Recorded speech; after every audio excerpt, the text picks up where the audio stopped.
The Late Night Alternative with Iain Lee on Talk Radio. We have ways of making you talk. Thank you. Thank you. Oh, thank you. Thank you. Thank you. I'm not a bad person. I know. I don't drink and I don't kill. I got no evil habits and I probably never will. I don't sing like Elvis Presley. I can't dance like Fred Astaire. But there's one thing in my favor. What? I'm a millionaire. That's beautiful. And I got more money than a horse has hairs. 'Cause my rich old uncle died and answered all my prayers. But having all this money is gonna bring me down. If you ain't with me, honey, to help me spread it around. I could get myself a nose job. I could diet for a year. But I'll never be Robert Redford, 'cause I'm much too fond of beer. Please don't misunderstand me. It's not love I'm trying to buy. It's just I got all this here money, and I'm a pretty ugly guy. But I got more money than a horse has hairs. 'Cause my rich old uncle died and answered all my prayers. But having all this money is gonna bring me down. If you ain't with me, honey, to help me spread it around. I don't mind if you love me for my money. If you love me for whatever else I got. But accepting all this stuff, I'm alone in Fort Knox. I don't guess I'm doing all that hard. But I got more money than a horse has hairs. 'Cause my rich old uncle died and answered all my prayers. But having all this money is gonna bring me down.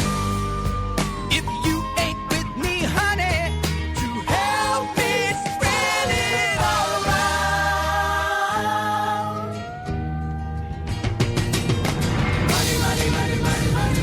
Hey, you! Come here, baby! Stop crying! Put a quarter in the jukebox! Taking off, guys. Here we go. Get ready for the takeoff. This is the bit that always my ears go here, guys. Ready? Here we go. Come on. Once we've taken off, we can start the show properly. I've just got to get the takeoff. I don't like it. I don't like it. There we go. Iain, here you go. Suck on this. Oh, Catherine. I didn't know you had one that big. There we go. That's it. We're up now. We're fine. Tonight's show is coming from inside an aeroplane.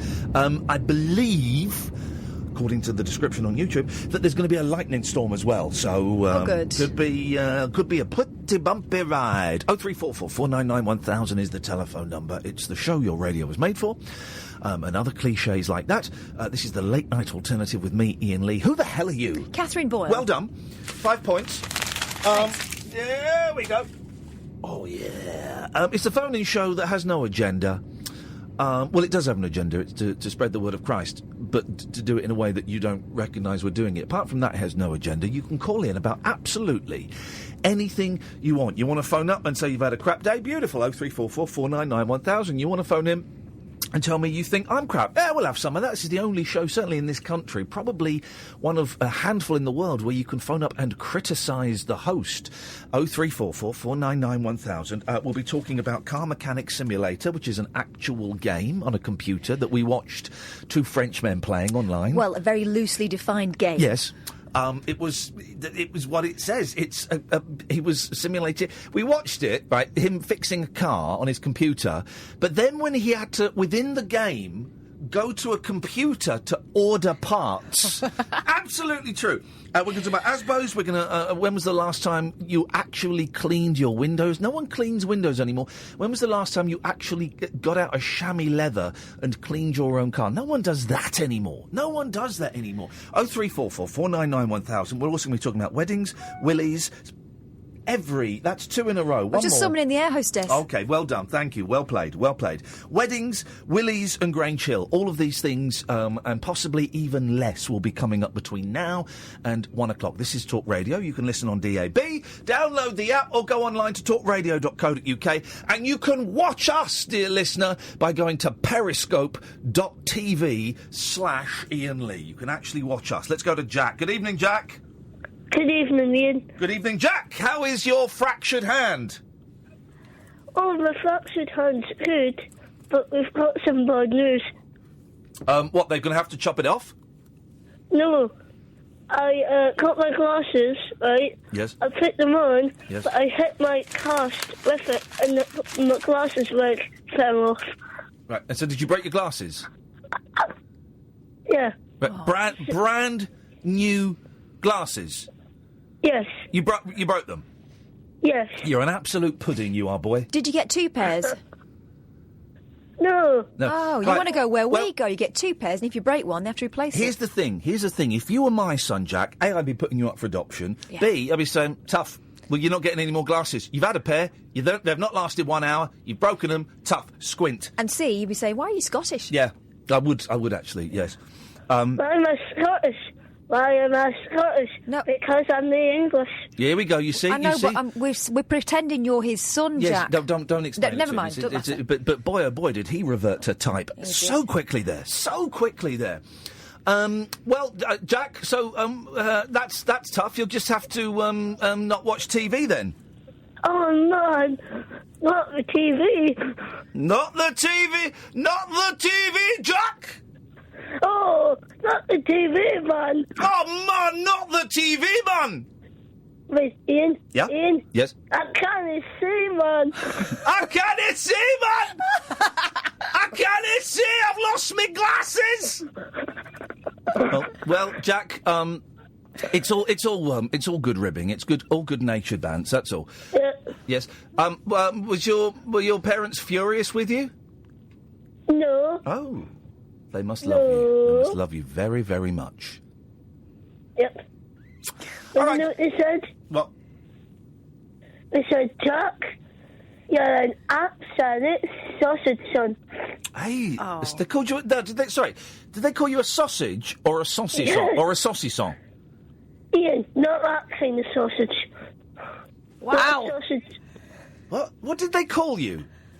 A sausage. Thank you very much indeed for calling, Jack. Is he like the kid from Different Strokes? He's actually 52, but looks like a child. Is that what's going on there? Yeah. Is that what is going on there? Good evening, Alan Caddick. Evening, Martin. Evening, Car. Hello. I want to talk about Grange Hill. Your calls always make me anxious because they start off at such high frequency. It's like singing a song in too high a key, which I've been doing a lot today because I've been playing SingStar on my PlayStation on my own. You're going into karaoke? Yeah. So you start off at I didn't hear such a high frequency that I worry you're going to go down, but you don't. You start high, you go higher. No, I don't. Oh, we go. I've been playing SingStar on my PlayStation today. It's karaoke, right? But you use your phone as a microphone, and but I didn't know any of the songs on there, so I bought the Monkees, I bought Queen, I bought Dylan? What? Bob Dylan? No, I bought Catatonia and I bought the Bare Naked Ladies, and I was playing it on my own today, like a sad case, like a loser, dear, like a Billy No Mates. Well, I'm looking forward to tomorrow night. Why? What's happening? You going to make love? It's my birthday. It's what? My birthday tomorrow. Okay. Well, that's absolutely brilliant news. But first, I want to talk about my memories of Grange Hill. Okay. OK. But let's hear your memories of Grange Hill. I watched Grange Hill from when I was a young lad. Yeah. With Gonch and Zamo and Roland. No, that wasn't his name. What was Roland's real name? Roland Browning. No. Try again. Really was his nickname. Try it again. The character's name was Roland Browning. No, try it again. Well, it was Roland Browning, because I read in the Daily Star at the centre page. Try it again. Try it again. If you've really got... Shut up! Shut up! Shut up! Shut up! If you've really got Grange Hill memories, then tell me his real name as seen and said and heard on the television series Grange Hill. Catherine Right, shut up! Catherine, we know you know it, OK? We know you know it. Please, sir. But Alan has said that he's got Grange Hill memories. Well, then remember, Alan, what was he... Mustafa. That's right! I'm going to drive... I could drive to Birmingham. It would probably take me about an hour and a half 2 hours at this time of night. So in the last hour of the show could just be me smashing Alan Caddick repeatedly in the face for 50 minutes. What did they call him? Egg. His real name is Egg Mustafa. No! On the show! What was Roland. it? No! What? Roland. No! Roland's real name. No! His nickname was Roland. No! I only want to help you. Browning. No! I'll pass it over to Kath. Oh! Kath, I only want to help you. Roland. Roland. Roland. I was thinking of Roland Rath. Say Roland. Roland. Everybody all together on the count of three, Roland. 1, 2, 3. Roland. But I remind myself of the great Donch. I've got to cut him off. Oh, terrible. He's phoned in with Grange Hill memories. He doesn't even know Roland's name. Outrageous. Let's just go to the adverts. I can't be bothered with this. Uncut after-hours conversation for the up-all-night generation. The Late Night Alternative with Iain Lee on Talk Radio. We'll get you talking. So, the Star really has... The Star have just got no news. No news whatsoever. You seen the Star today? No. Front page of the Star. Ant and Dec in quick shock. Double act out of new telly-series. Right? That's the front page, right? That's the front page. Do you know what my immediate reaction to that is? Yeah. Bet they're not. Yeah, of course not. We go to page 5. Ant and Dec are quitting. I love those guys. Little Ant and Dec have been axed from the new series of Saturday Night Takeaway because they're too big. Oh, well. That's the front page story, it's Little Ant and Dec, right? And then the middle pages, it's a story that they do like every two or 3 years. Whatever happened to the Hill Raisers? It's 40 years since rule-breaking Grange Hill hit our TVs. So we ask, whatever happened to the Hill Raisers? Right. I can tell you, and I'm not going to mention it, there are 1, 2, 3, 4, 5, 6, 7, 8, 9, 10, 11, 12, 13, 14, 15, 16 people on this page, which means I can say categorically that I know one of them took drugs off of the Just Say No record cover. I've been told that I have good authority. One of them snorted drugs off the Just Say No record. I think I can say that and get myself, out of wedlock. So we have all the stars. We have Roland. Hello. Oh, it's the announcement. Sorry, I'm starving. Hope it's not like horrible. Okay, sorry, but just ignore that, guys. Just ignore that. I should say, we should have flagged this up. This is the first ever radio show in the world to be done live transatlantic. And we're actually flying out to... Remind me where we're flying to, Catherine, I've forgotten. Toronto? We're flying to Toronto, and tomorrow's show's going to be in Toronto. So we'll be talking to some locals from Toronto. Torontans. Yeah, and we'll be... Luckily, it's English-speaking Canada, otherwise that would be tricky. So, yeah, we're first ever show to be done on an aeroplane, flying out to Toronto, and tomorrow's show will be from Toronto. Erkan Mustafa. Roland. Rowley was one of Grange Hill's most iconic 80s characters, as he was constantly bullied for being obese. My grifter... No, it wasn't Roland's grifter. My grifter. Who did my grifter belong to? Ziggy? No, it wasn't Ziggy. It was a kid with... It was early doors, round Tucker's era, kid with ginger hair. Oh, Ewan will know. Ewan? Hello, evening. Can you hear me? Yeah, unfortunately. You'll know this. You know when Tucker was in Grange Hill and there was like a gang of them and there was one with ginger hair. What was his name? Do you remember? No? I'm useless. Yeah, well, no, you are useless, but let's talk about that in a second. When Tucker was in Grange Hill, there was a gang of them, and one of them had ginger hair. Do you know what his name was? No. Okay, well, that's fine. What nonsense have you called in for tonight? Well, I just wanted to know advice how, if you could give an advice to someone that... If I could give...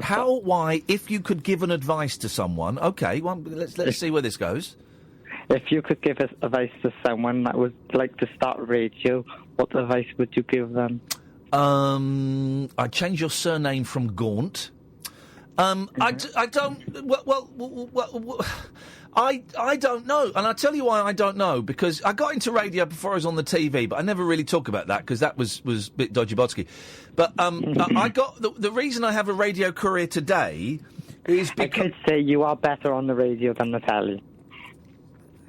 Okay, well, one bit of advice I would give is don't interrupt and don't be rude. Yeah. That's, that's one bit of advice I give. Don't interrupt and don't be rude. And listen. Right, what did I just say? You said don't interrupt or don't be rude, and then Catherine said don't be rude. No. No. Right, try again. What did we just say? You said don't be rude and don't interrupt and listen. Don't intertruck. Interrupt. Don't do trucks. Interrupt. Don't butt in. Don't interrupt. Yeah. Don't interrupt. Is that what you... I can't speak properly, man. Just right. Let you know. Right. Okay. So just go through it again. The key advice that we just gave you about wanting to start a career in radio. Don't butt in. Be nice and listen. Okay, pretty much. I mean, it changes every time, but yeah, that's pretty much it. Thank you, and I appreciate it very much. You're very, very welcome. Thanks for calling. No problem. Thank you. Bye. Thank you. Bye-bye. Was it Pogo Patterson? My grifter belonged to Pogo Patterson. Cute little kid. Yeah. See if you can find Pogo Patterson's bike. I've already looked, but Okay. Well, my grifter belonged to Pogo Patterson. True story. My dad worked in the props department for the BBC. He's dead now. I'm not linking the two, although a lot of people who work for the BBC are dead now. Huh? Think about it. And he would regularly steal props from television programmes, and he stole... Was it Pogo Patterson's grifter, and that was mine. Did he steal it from under Pogo Patterson? No. Okay. Let's try and make a list of all the people that have worked for the BBC and are dead, because I wonder if I've stumbled onto something on here. It could be bigger than Saville, could be bigger than Oxfam. This could be okay, so this is my theory I'm putting forward. Let me know if I cross any legal boundaries. I hypothesise, I believe that the BBC are secretly murdering its ex-employees. Right. When? When they're really old? My dad was 61. Okay. I mean, so but yeah. a lot of them are really old, though, aren't they? So when they're really old. So let's write down a list of everybody that's worked for the BBC. See what I do? Right. On the left-hand side, we're going to put dead. And to give them the benefit of the doubt, the other side, we're going to put alive. Okay? 0344. There's a lovely moment, Catherine, when it clicks in my head what the next 2.5 hours are going to be. Yeah, I just heard it. You heard the click. Yeah. You actually heard it was as noisy as a bathroom light switch. We come in with we have nothing really prepared, and then 24 minutes into it, we both go, right, that's what we're going to do. Do you know what clicked in my head? Yeah. Don't say Wogan. No. Oh. Why is he? Okay. He is though. Well, Right. still. So we've got a list on the left of people who have worked for BBC who are dead, and a list on the right of people who work for BBC and are still alive, OK? And if at the end of the night there are more dead than alive, then the BBC are murderers. Right, yeah. I mean, it sounds legit. And vice versa. More alive than dead, then the In the clear. In the clear.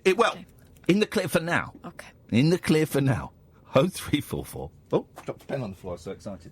Did you, though, or was it greased by the BBC? 499 1000. So, people who are dead, who work for the BBC, my dad. Yeah. Wogan.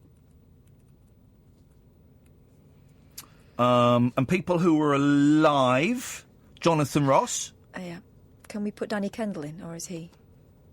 No, well, Danny Kendall. Danny Kendall is. We'll put Danny Kendall is dead, and then we'll put the lad who played Danny Kendall as alive. Whereabouts unknown. The lad who played We better check it, actually. Played Danny Kendall. 0344 499 1000, please. People who work for the BBC who are dead and people who work for the BBC are alive. This is not one of those flippant. Quite often this show is knockabout, slapstick, flippant. This is actually serious. Yeah. This is actually serious. This is a probe. We're launching a probe. Good evening, John. Why, good evening, Ian. Good evening, John. You're not on speakerphone, are you, my American cousin? No, I have my headset plugged into my phone, and I'm talking to you on the microphone, but I'm holding it up to make sure it doesn't bounce around or have any interference like it did previously. Why? Still, okay. Well, let's crack on. I don't want. We got important work to do tonight. But we both know what we're thinking. We both know what we're thinking. What you got for us, John? Well, I wanted to call you up on my birthday and tell you that last week 2 weeks ago, you were talking about that Nick Knoll record. Nick Knoll, yes. You should go onto Amazon US. You could be the first one to write a review. Nobody's written one yet. Well, I tell you what, Catherine, that what we need is if you could go to Amazon, go to the UK and see if there are any more recent reviews. Click on the recent reviews. And what we need, because I've got a feeling, John, this is going to become a regular feature. We need someone to write a little jingle. A little theme song for this feature, Nick Knoll's Reviews, OK? We need someone to do that. So if you're at home listening and you're a music maker, there's a word for it, musician, yeah. If you're a musician or you work in the creative arts or whatever, if you could record a jingle for us that we can play every time we do Nick Knoll's Reviews, then that would be great. Send it to Iain@iainlee.com. That's happening, John. Hey, John, I took a punt today. I took a real punt today in an email I sent, and I don't think it's paid off. Can I tell you what happened? Oh, no. My friend Mel, who produces Sunday Brunch, she said, we've been offered this guest for Sunday Brunch. He's not right for us, but you might like him, right? And it was Harry Shearer. Oh, yeah. But he's only doing interviews as Derek Smalls from Spinal Tap. I went, I'm having that. So, I emailed the PR company and I said, I hear... and this... Right, just got focus. Have you seen the movie Spinal Tap, John? More than once. OK, right, you'll get this then. So I emailed the British PR company. Hi, my name is Iain Lee. I host the Late Night Alternative on Talk Radio. I hear Derek Smalls is doing some interviews.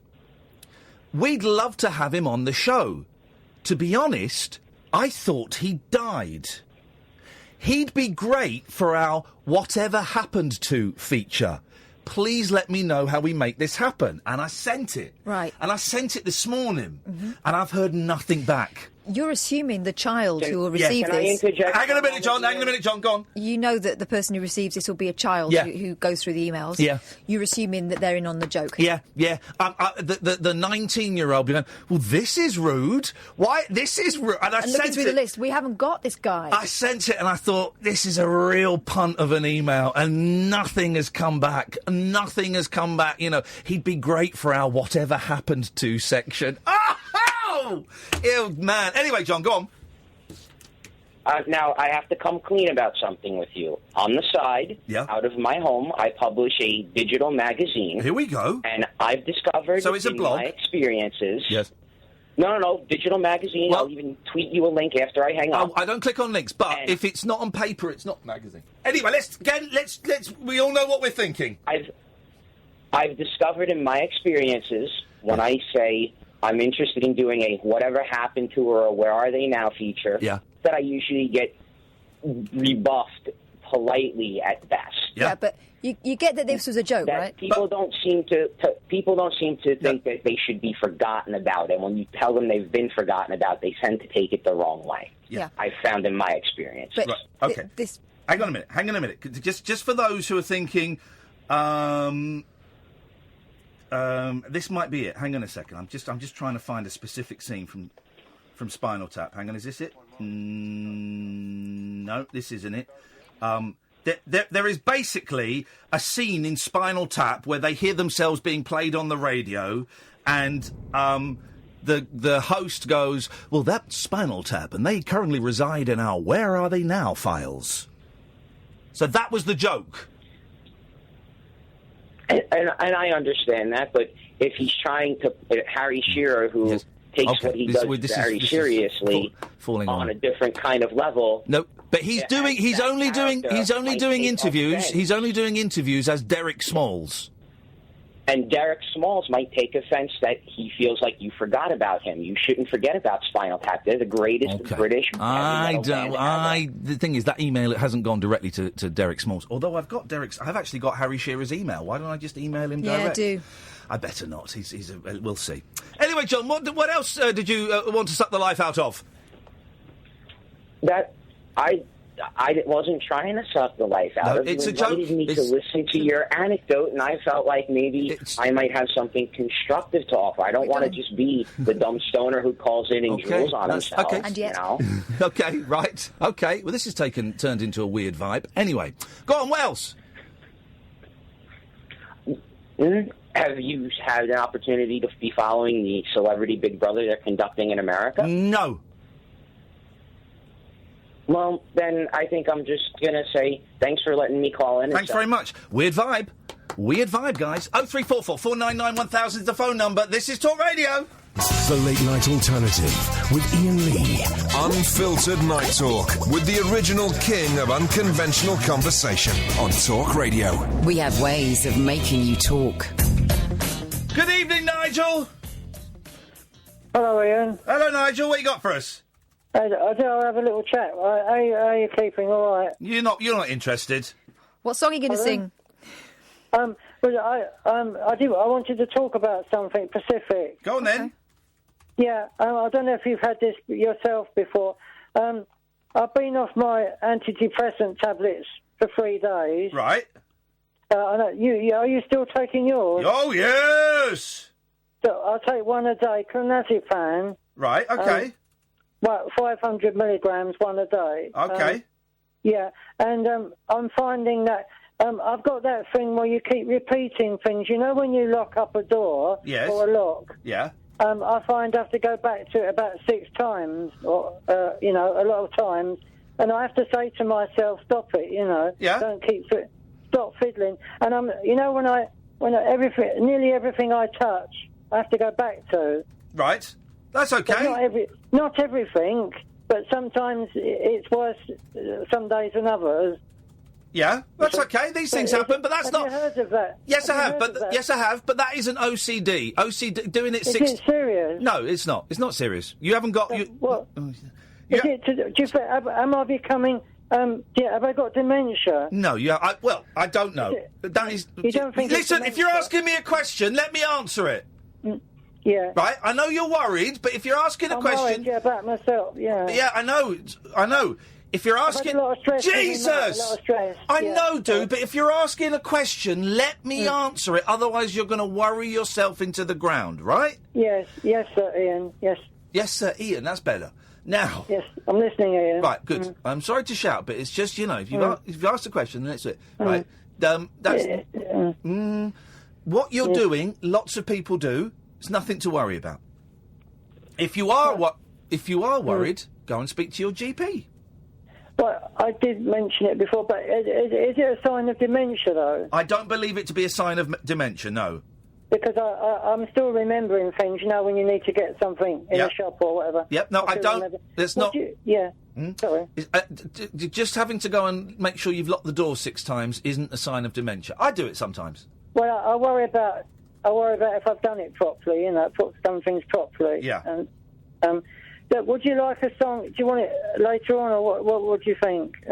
Could you listen? Here's the thing: we're gonna do a new feature.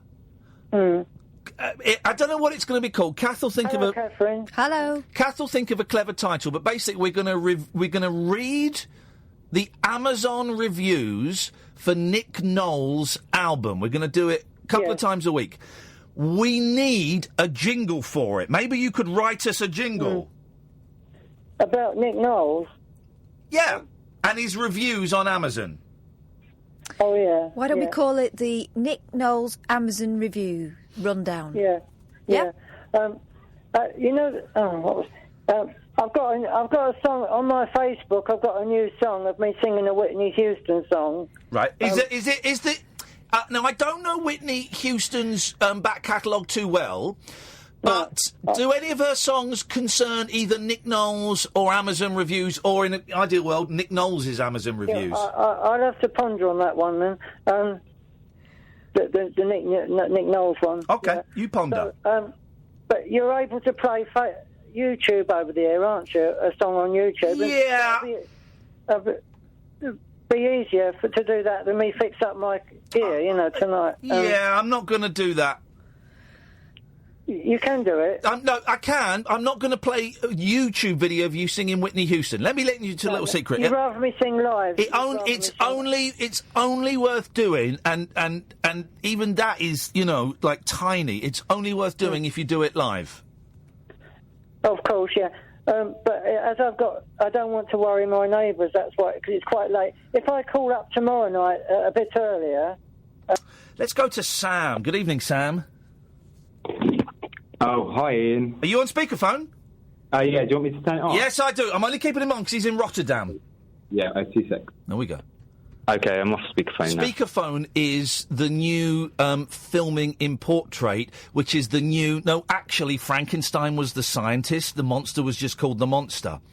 What have you got for us, Sam? Okay, so originally I was going to call in with regards to the window cleaning, because I've been a window cleaner for 4.5 years. Yes. But you mentioned about the BBC and the suspicious deaths and all that sort of stuff. Yes! So, depends what you'd prefer me to talk about, really. I can talk about either of them. We can talk about whatever you want. Give it... Well, yeah, I mean, BBC. Yeah, I mean, with regards to the... Do you think the BBC are killing people? Yes. Go on! Who have they killed? I think... Okay, so now my brother's... Tell your brother to shut up! Yeah, shut up, brother! He's telling you to shut up. Right, so... That's okay, but that's kind of, that's not fun. If anyone's offended by that, you have my apologies. That's not what we were aiming for, and that was in bad taste. So anyway, apologies. That's not what this show is about, and you know that. So I just tweeted. Just tweeted my Harry Shearer story, literally 3 minutes ago. 1 minute ago, Harry Shearer. To whom did you send it? Oh! I replied, I've had to check. It's on my phone, which is streaming my show right now. I'll let you know tomorrow. Oh, my phone just died. Why did my phone just die? I think maybe because I had a phone call. Anyway, you carry on talking, Kath, because I'm not near a microphone. OK, well, I'm going to read you some of these delicious reviews for Nick Knowles. Yeah, if anyone is still umming and ahhing over purchasing, just hang on a little bit longer. You can get every kind of people. I think you can get... The songs are like 99p each now. And the price for the MP3 download at the moment is $7.99, but I have it on good authority. You can get it for much cheaper in your local bargain bin. So here we go. This is the latest crop of, and then I've not looked specifically for the bad ones. This is just the latest crop of of reviews. Nick Knowles is truly a faith healer. I bought this for my bedbound granddad. 2 minutes into track 1, he jumped out of his bed, grabbed the CD player and threw it out the window. Thank you, Nick, you legend. Wow. Which is it's a heartwarming story. Here's another one. He may be every kind of people. It's just a damn shame not one of those people can bloody sing. The fact that no one has told the poor sod he can't sing is a damn shame. To let him come this far thinking it's a good album is disgusting. Stick to wrecking people's gaffs, mate. OK. 5 stars. Those others were 1 stars, disappointingly. Oh. Bought this as I needed a soundtrack for some DIY work in the home. I needed to convert my loft while crying, and this was the perfect accompaniment. Knowles possesses a strong emotional range, hitting some remarkably trembling low notes, and some of the lyrics made me shake uncontrollably, much like the flu or the death of a loved one. Would not recommend if you don't need any DIY work doing. So, I mean, it's going down well. Complete utter rubbish from a narcissistic human being. That's not nice. No, that's not nice. People have worked. People have blood sweated and toiled for this. This CD is nobody's ever thank. Outstandingly horrific, steaming cowpat of an album. Oh no. The most cripplingly awful vocal performance this country has ever encountered. An appalling exercise in the highest forms of self-delusion and self-congratulatory egocentricity from a ridiculous. Go on. Got to read it. It's a review. It's online. It's in a public forum. From a ridiculous Z-list TV turd. Oh, no. With all the musical talent of a heavily soiled mattress. Shame on the supporting musicians and all who took part in enabling this musical prolapse. Oh, dear, a musical prolapse. That was my nickname at school. One more? Yeah, go on. Let's have one more. Will make you wish you were deaf. I recently recovered from complete hearing loss after an industrial accident. I returned to work after a long absence, pleased of my full recovery. This album happened to be playing when I got in and was on a loop all day. When I got home after my 8 hours, I held a lit firework to my head and managed to take out my hearing once more. Work is much more pleasant now. 03444991000. This is Talk Radio. The Late Night Alternative with Iain Lee. On air and off the leash. On Talk Radio. Evening, dear listener. The Late Night Alternative with me, Iain Lee, her Catherine Boyle. We are the first ever radio show to be broadcasting live from a plane crossing the Atlantic. And we're flying to Toronto. We'll be doing the show tomorrow night from Toronto, so that's going to be good. 03444991000, psychedelic, esoteric, drop-in centre for the lost, the lonely, and the bewildered. You can call in about anything you want. We're trying to find out whether the BBC are murderers or not. We're compiling a list of people who've worked for the BBC who are dead, people who've worked for them that are still alive. So far, we have dead, my dad and Wogan and Danny Kendall, alive, Jonathan Ross, and the lad who played Danny Kendall, we think. Apart from that, you call in about absolutely anything you want. Let's go to Gerry. Good evening, Gerry. Hello. Hello, Gerry. I'm doing very well. What's going on, man? Disease is getting on top of me at the moment. Is it? It's beating me. The Parkinson's? Yeah, it's bad shit. Sorry, bad. That's right, you can say bad shit if the Parkinson's getting to you. Tell me why, man, because you sound all right, but I'm guessing that's because you're doped up to the gills. Yeah, I'm just trying to stay with it. So why is it so bad? It's just not... The drugs are not working very well. Yeah. Not working. I don't know what's going on. When was the last time you had them checked out? I don't know, about 6 months ago, but changed them. Yeah. And I thought it was going to be a good idea. It's not. Well, maybe you should get another appointment in with your GP and tell him, 6 months in and it ain't feeling right. No, it's not right. I'm just going to... It's called freeze. He's just going to freeze every hour. Yeah. That's no good, is it? No, quality of life's gone right down. Yeah. Get an appointment in with the GP. I've got another problem. Uh-oh. Social services. Uh-oh, what's happening now? They're my appointees. They're your appointees? Yeah. Yeah, what does that mean? What's an appointee? They control my finances. Uh-oh. Yep. And change over to PEPs. Yeah. Or something. Can't pull the forms in right. Oh, don't. I'm having to sort the pips out for my mum, right? Benefits are being stopped. I've got no Oh, because she's going from whatever it was to mobility or whatever to PIPs, right? And I've not got power of attorney in that department because I've got to send a form in and I've just not got round to it. So everything's having to go through my mum. If I phone them up, I have to be there with my mum and she has to go on the phone and say... Yes, it's me. And exactly, and it's a real faff, and it's just dragging on, and they keep sending forms to her, and it's a nightmare, man, it's a nightmare, and she's got me to help her out. I'd imagine if someone, and the forms are really complicated, and I was struggling with the forms. Imagine, if someone hasn't got an intelligent, handsome, affluent, successful, modest, very modest, the most modest person I know, son. Helping them out. Imagine. I've just got social services. So, have they stopped your payments? What's going on? It's been suspended. Oh. Because they pulled stuff. Yeah. All the money's gone. The good thing is, it'll get sorted.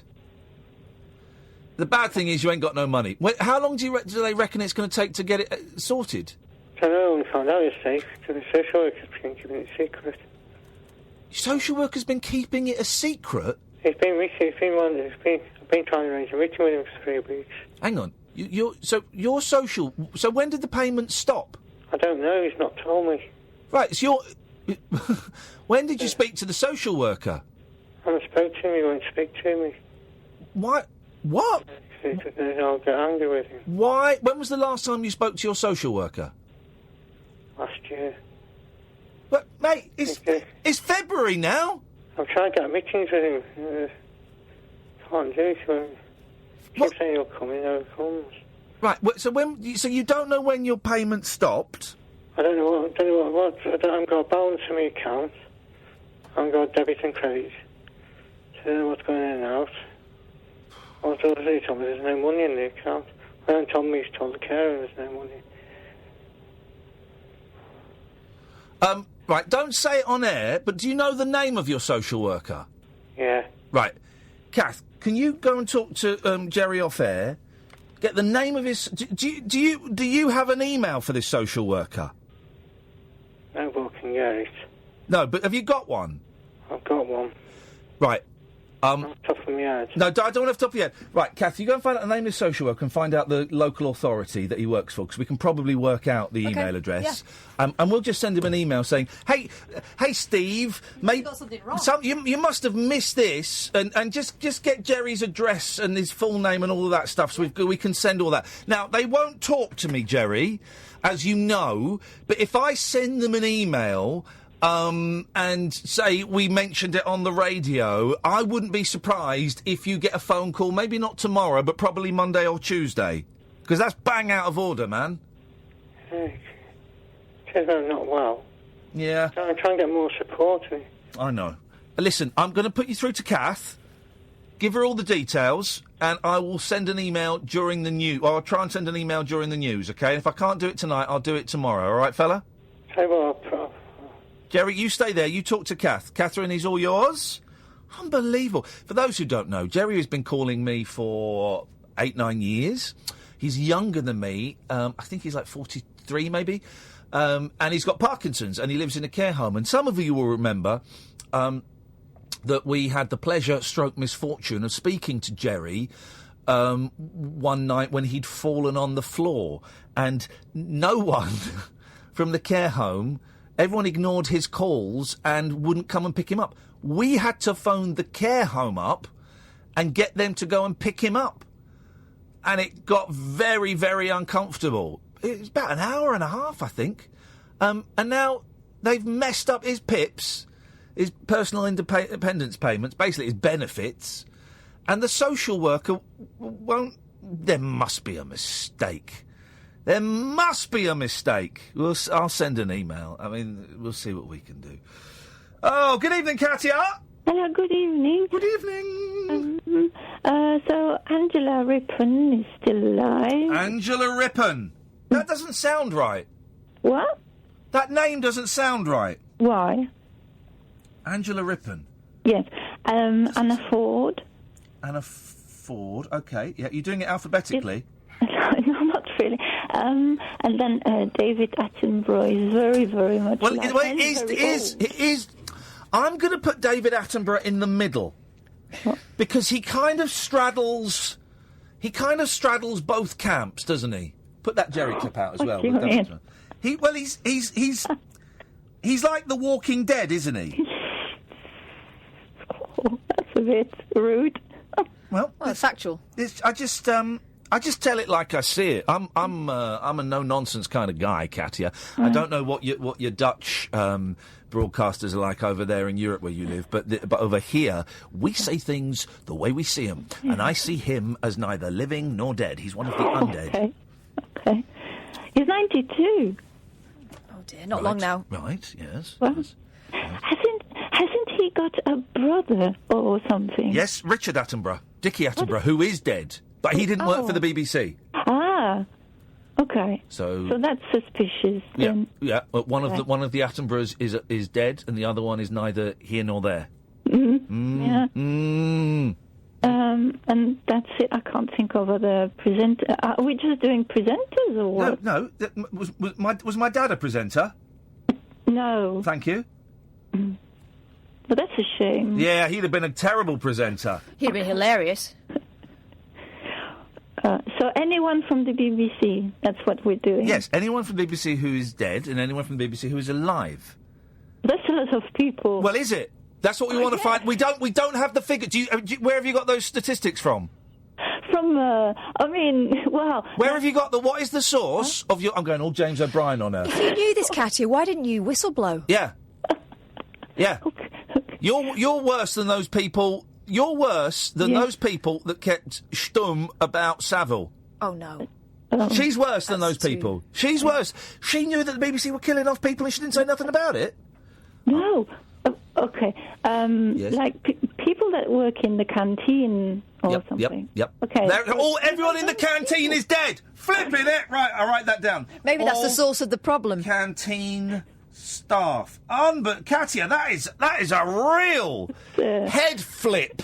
Yeah. You flipped my head, man. So, Justin is still alive. We know that. Yeah. Justin who? Deavy. Justin Deavy. And Justin from Justin's house. Yep. Write him down. Put Justin Deavy and... Mr. Tumble. Mr. Tumble. Okay. This is great. We're getting somewhere. We're not getting anywhere. I'm not going to stay here. We're getting somewhere. You know what the right-hand side column is turning into? Yeah. List of suspects. It is actually. Yeah. It is. No. Yes? It's a bit unfair on myself, first of all. Okay. Because, didn't understand that. Please, I will say this. I make this plea at the start of every show. Maybe you didn't hear it. Please, all calls in English. En anglais. Okay. I'm saying again, this is very unfair on myself. Again, sorry. If you could just stick. We are in England. We voted to leave. So please, I know you're upset. I know you're angry. But please, we speak English on this radio show. That's not very fair. Right, I'm cutting her off. I've told her twice. We are an English, but we voted to leave. We are an English-speaking nation. We are an English-speaking station. We are an English-speaking radio show. When will they invoke Article 50? Thank you. 0344 499 1000. Jim, Sarah, G, Simon, two Simons, wowzers. Two Simons and a Sarah. 3 out of the 3/5 of the callers in the next hour that we know of so far begin with S. Coincidence? I think not. We really are getting somewhere with this death list. And suspect list of people who worked at the BBC. We've talked about Grange Hill, car mechanic simulator. I've got loads of stuff to talk about. You can call in about whatever you want. 0344 499 1000 is the telephone number. You get a call back. It will cost you pennies at the most. 0344 499 1000. I'm Iain Lee. She's Catherine Boyle. This is the Late Night Alternative, only here on Talk Radio. The Late Night Alternative with Iain Lee on Talk Radio. We have ways of making you talk. You know, we worked a long time on that. Yeah, hell, it really should be attacked. Let's try it again. Elvis, he's a hero, he's a super superstar, and I hear that Paul McCartney drives a Rolls-Royce car, and Dylan sings for millions, and I just sing for free. Oh, everybody's making it big but me. Oh, everybody's making it big but me. Everybody's making it. Everybody's making it big but me. Everybody's making it. Neil Diamond sings for diamonds. Here's old rhinestone me. Oh, everybody's making it big but me. Well, I hear that Alice Cooper's got a foxy chick to wipe off his snake and keep him rich. And Elton John's got 2 fine ladies, and Dr. John's got 3. And I'm still seeing them same old sleazos that I used to see. Oh, everybody's making it big for me. Everybody's making it. Yeah, everybody's making it big for me. Everybody's making it. Well, I've got charisma and personality. Well, how come everybody's making it big but me?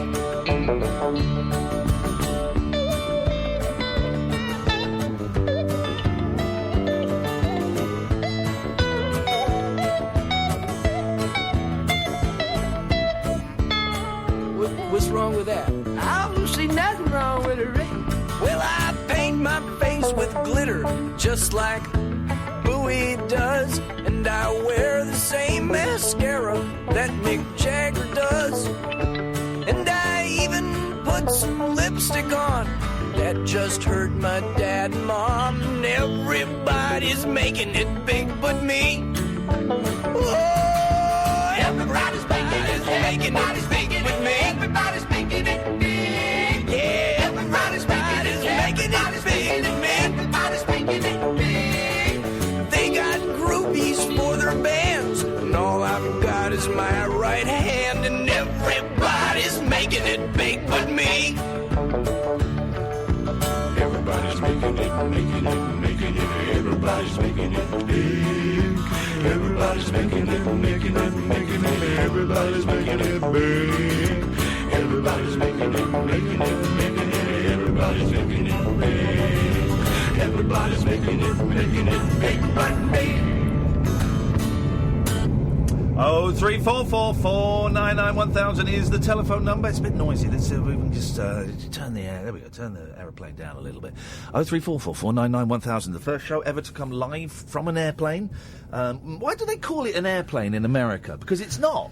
The aero is it's not because it's up in the air. Aero is not air. It's the aerodynamics that make the plane, that lift the plane. That's why it's called an aeroplane. But Americans just call it an airplane. Yeah, it's simpler for them to write, isn't it? That's so dumb. What is wrong with Periscope? But Periscope keeps stopping. Oh well, never mind. I stopped. I don't quite know why. That's so dumb, isn't it? That's really dumb. 03444991000 is the telephone number if you want to give us a call. I'm not quite sure why Periscope has stopped. Oh well, maybe I'll start it a bit later on, but I'm a little bit busy doing a radio show. Let's go to Jim. Good evening, Jim. Oh, it's me. Is your name Jim? I hope so. Right, so we'll come back to you in a minute. No, we'll come back to you now, because we've just got a vibe. Go on, Jim. I'm sorry, I'm trying to find some Weird Al stuff for you. You aware of Weird Al Yankovic? I didn't quite get that. What? You aware of Weird Al Yankovic? Are you aware that Weird Al Yankovic, as that's how his name is pronounced, has been on this show? Has he? Yes. Oh, well, you're a better man than I am. I don't know if I'm a better man than you. Have we spoken before, Jim? Yes, we have. A couple of times. What did we speak about?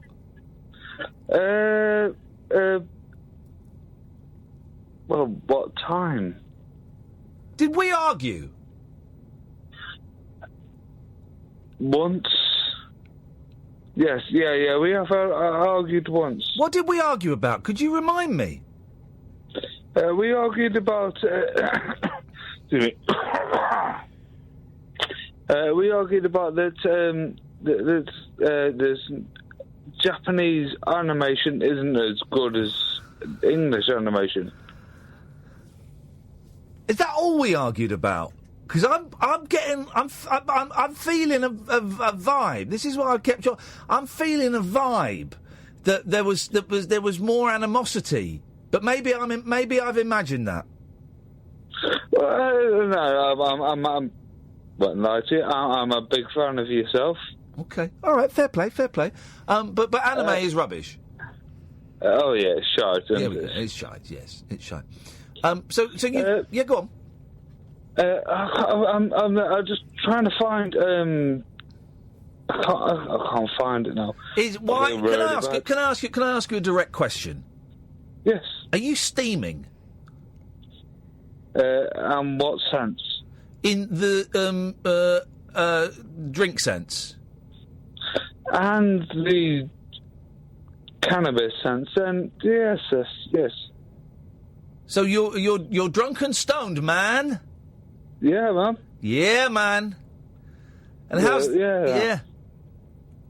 No, I'm not gonna lie. So yeah, I no point in lying. Took and stoned. You did what? I say yeah. I'm not gonna lie. I'm took and stoned. Okay. Well, and how's that going? Well, I'm sat on the phone next to you. You know what I mean? Okay. Well, that's good. Well, as long as we're keeping you company, brother, that's the main thing. That's the main thing. Yeah, I'm alone and not to do. Why are you alone? Because I'm.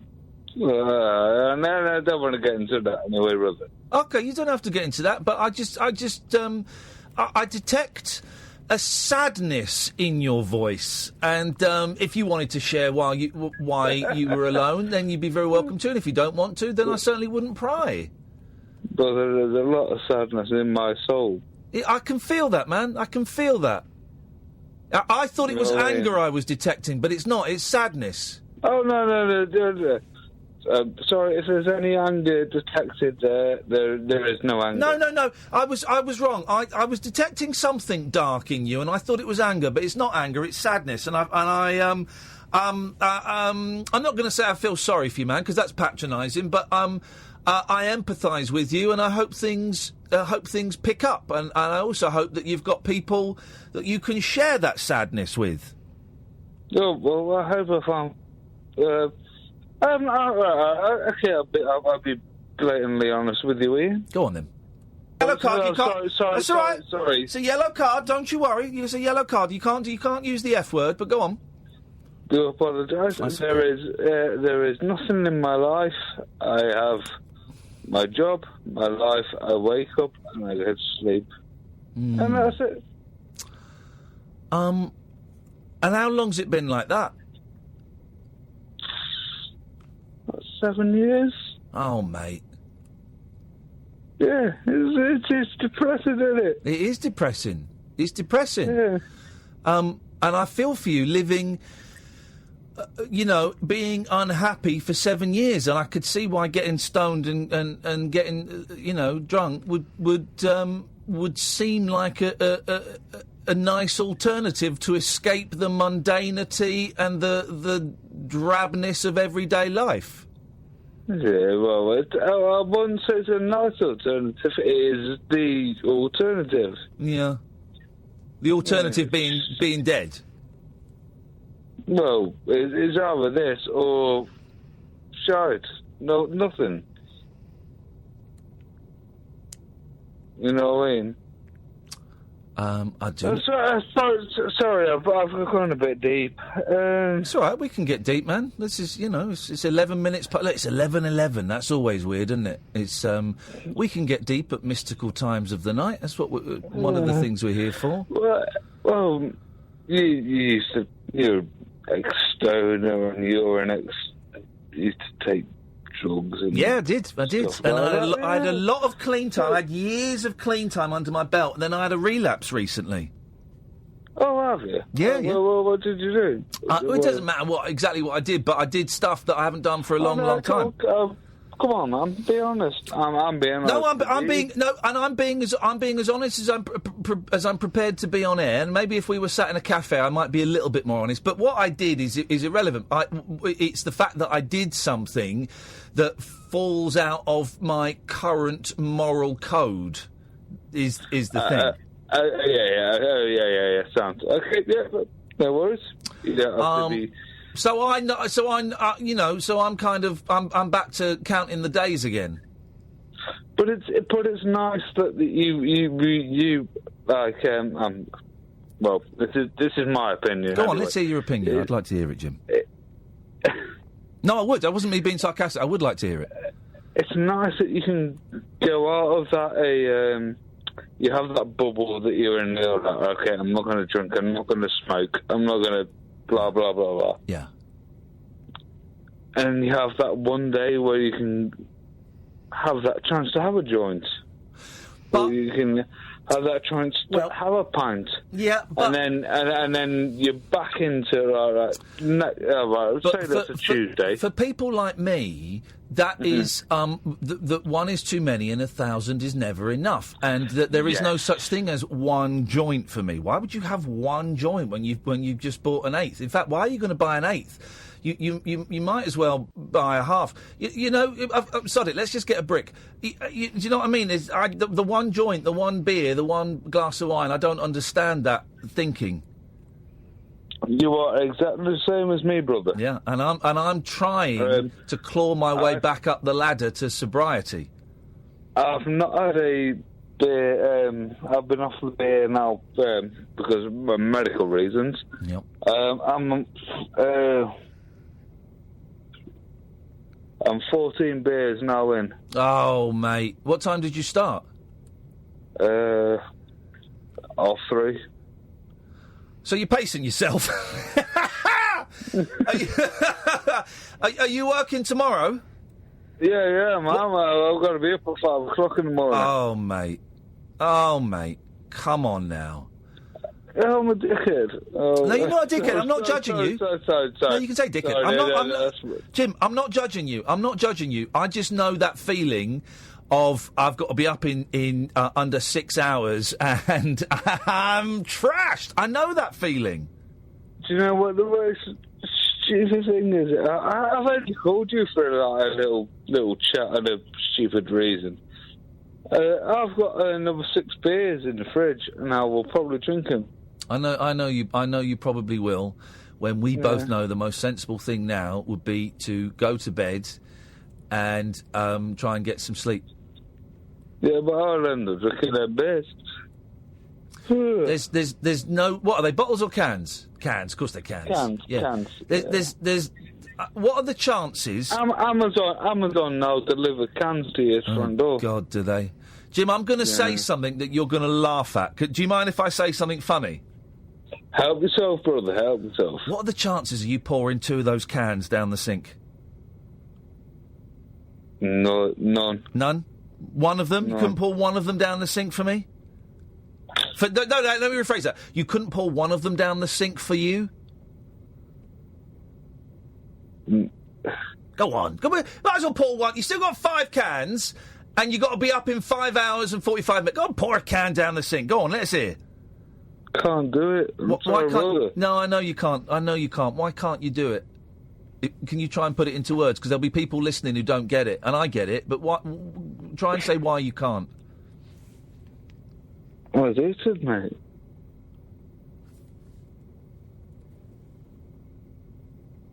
All right? Yeah. I love you, man. Genuinely.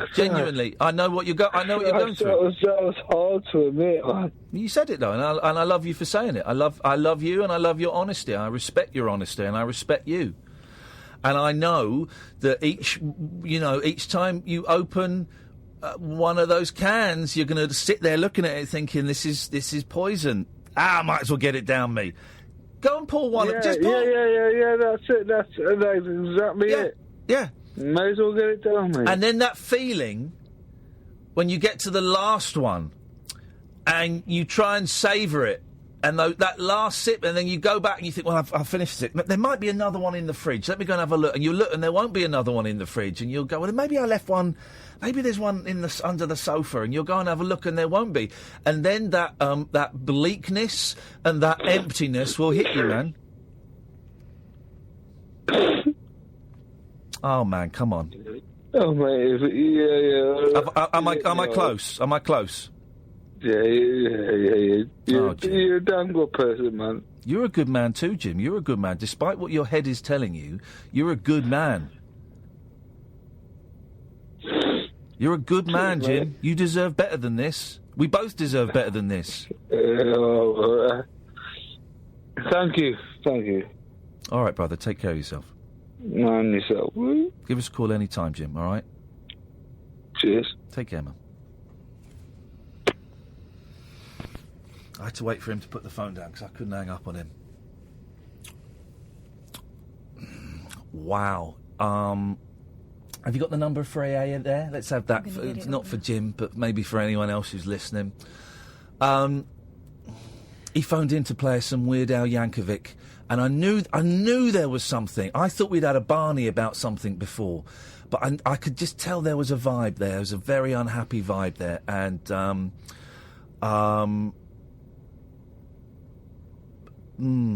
what's the number? Horrible disease.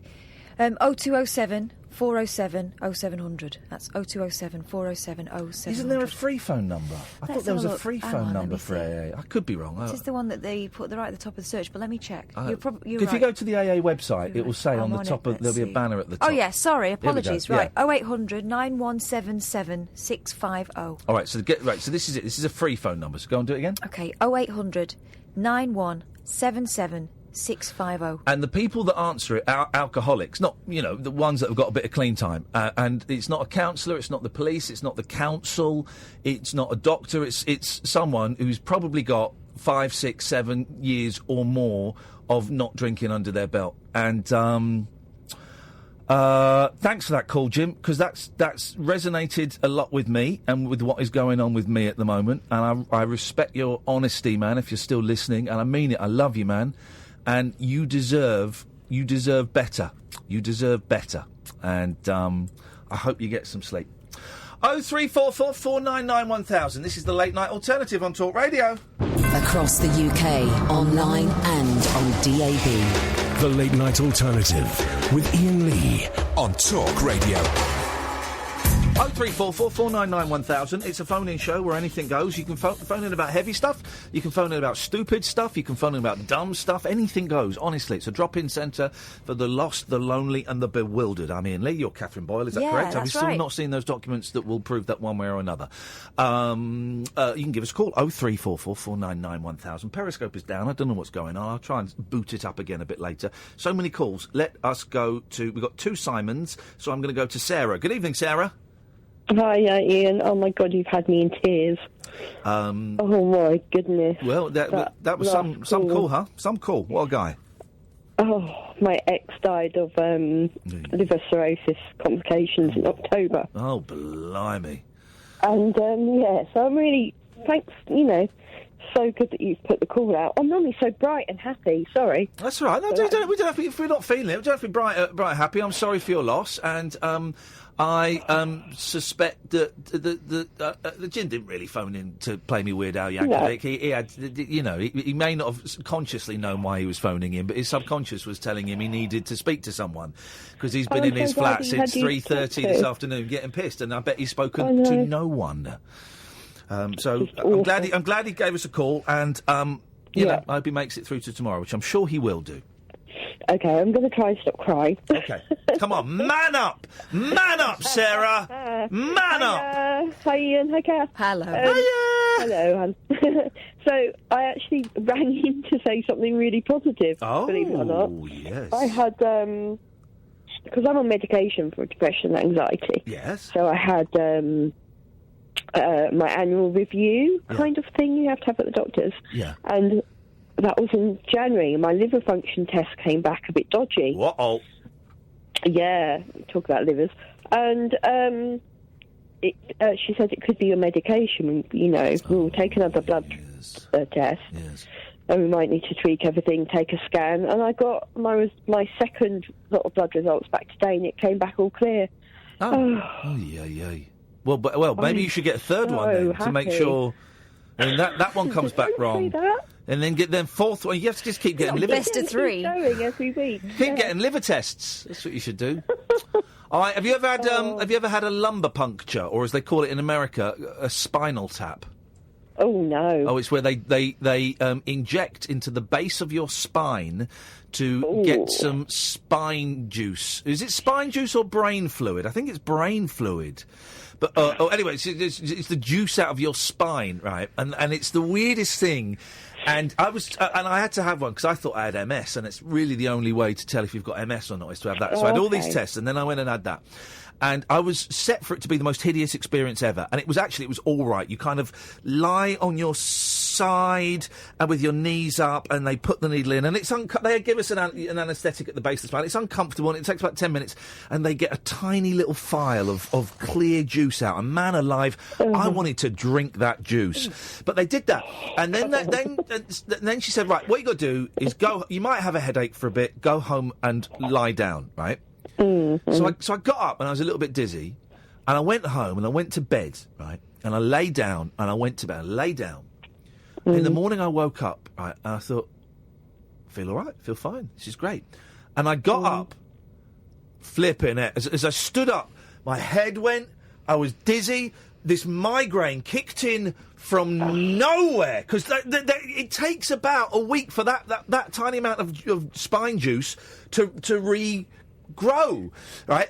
And I couldn't move, and I had the worst case of seasickness I've ever had for a week, and I had to lie on my back for a week. And if I just lay on my back, at the very best, I just felt incredibly nauseous. If I turned my head or tried to get up, I was all over. Oh, it was awful. That sounds like my worst nightmare. It was horrendous. If anyone's going for a lumbar puncture tomorrow, it's going to be lousy. It's the worst thing you can do. Cheer everyone up. It's awful. Yeah, absolutely awful. I've had my jaw broken and reset. Oy. That was 5.5 hours. I love the fact that now we're playing hospital top trumps. Yeah. The lumbar puncture is my probably the worst thing I've had, because I've not broken anything. Oh no, I know the most painful thing was my anal fissure. God. Yeah. Pardon? I had basically what happens is. Isn't that a character out of Home and Away? This is. Or some kind of sport. Do you go up to kids in wheelchairs and pull faces? This is. There'll be people at home going. Oh. Basically, I had terrible piles. Hemorrhoids. Oh. And what happens when you've got hemorrhoids is sometimes you force too much, and what it does is it creates a split above the anus. And what it means... Was it above, or was it your taint, or...? It's literally, there's the anus, and it's literally above it. It creates a tear, and it feels like you're shitting glass. Okay, guys? All right. Funny? Laughing now, are we? Laughing at a guy who feels like he's passing glass. I've had 2 babies. I can laugh at everyone. It's the most painful thing I've ever endured, right? And you go to the doctor and you say, there's something and they look and they go, you've got an anal fissure. And what they do is they give you some cream to put on it, right? They give you cream, you've got to eat a lot of fibre, and they give you a laxative, right? So that for months you're just passing water, and you rub this cream on your anal fissure. And I was thinking, and obviously they said you've got to wipe forward, because if you wipe back, it's well, I heard one comedian describe something different, but putting Marmite in the butter dish. Yes, exactly. But basically the cream didn't fix it, so I had to go, and they had to sew up the crack above my crack. They had to sew up my anal fissure. That's when I was on tramadol, and the guy told me, you'll be able to go to work the next day. I was off for 2 weeks. I couldn't move. I could go into the toilet. Was just it was horrendous. I think I can trump you on that, though. Well, trumping was another thing I was had to be very, very careful about. When I was 7, I had my tonsils out. Yeah. the surgeon didn't sew the thing, Yeah. Top of my mouth, wherever the tonsils are, up properly. What? Yeah. I had to have a blood transfusion the next day. Wow. They nearly killed me. I think an anal fissure is better. You didn't die of it. Well, she didn't die of that. She nearly did. Well, hang on a minute. She didn't die of And it. it's the intervention of... all night. By the way, people like me who give blood. I mean, you're welcome, Sarah.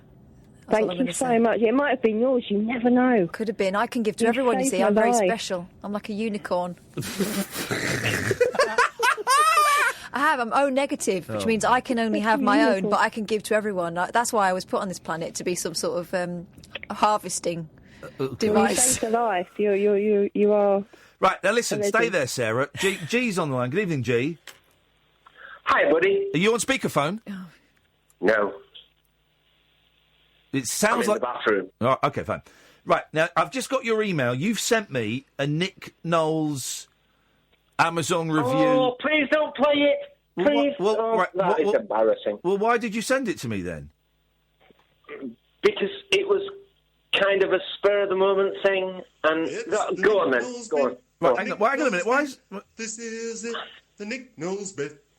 Right, hang on a minute. What was that? Why is it come out as a weird form? Right, hang on. It's the Nick Knowles bit, the Nick Knowles bit. This is it, the Nick Knowles The Nick Knowles bit. It's the best one we've got so far. Yeah, easily. Easily. Wow. But I'm only impressed. just. Considering it's the only one, it's only just. There's not a lot in it. Not a lot in it, G. What do you reckon, Sarah? Thank you very much. Play it again. Play it again so she can hear it. Oh, I'm so embarrassed. Play again. Yeah.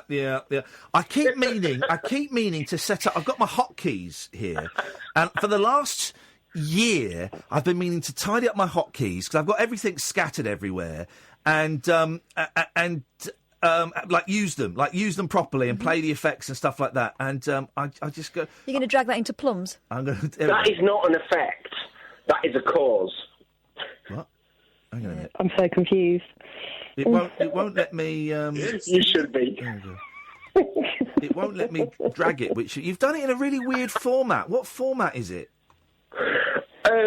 I recorded it on WhatsApp, sent it to my wife. She emailed it to me. I sent it to you. Right, so it's on like a made-up format that only VLC will play. I'm getting geeky now, guys, but trust me, this is the only person who doesn't know how to record an MP3 on their phone. He's recorded his voice in portrait. I knew how to record an MP3. It was the easiest way to do it when you Shut up. Shut up, man. Say that again, I'm Catherine. trying to work out. Right, you shut up as well.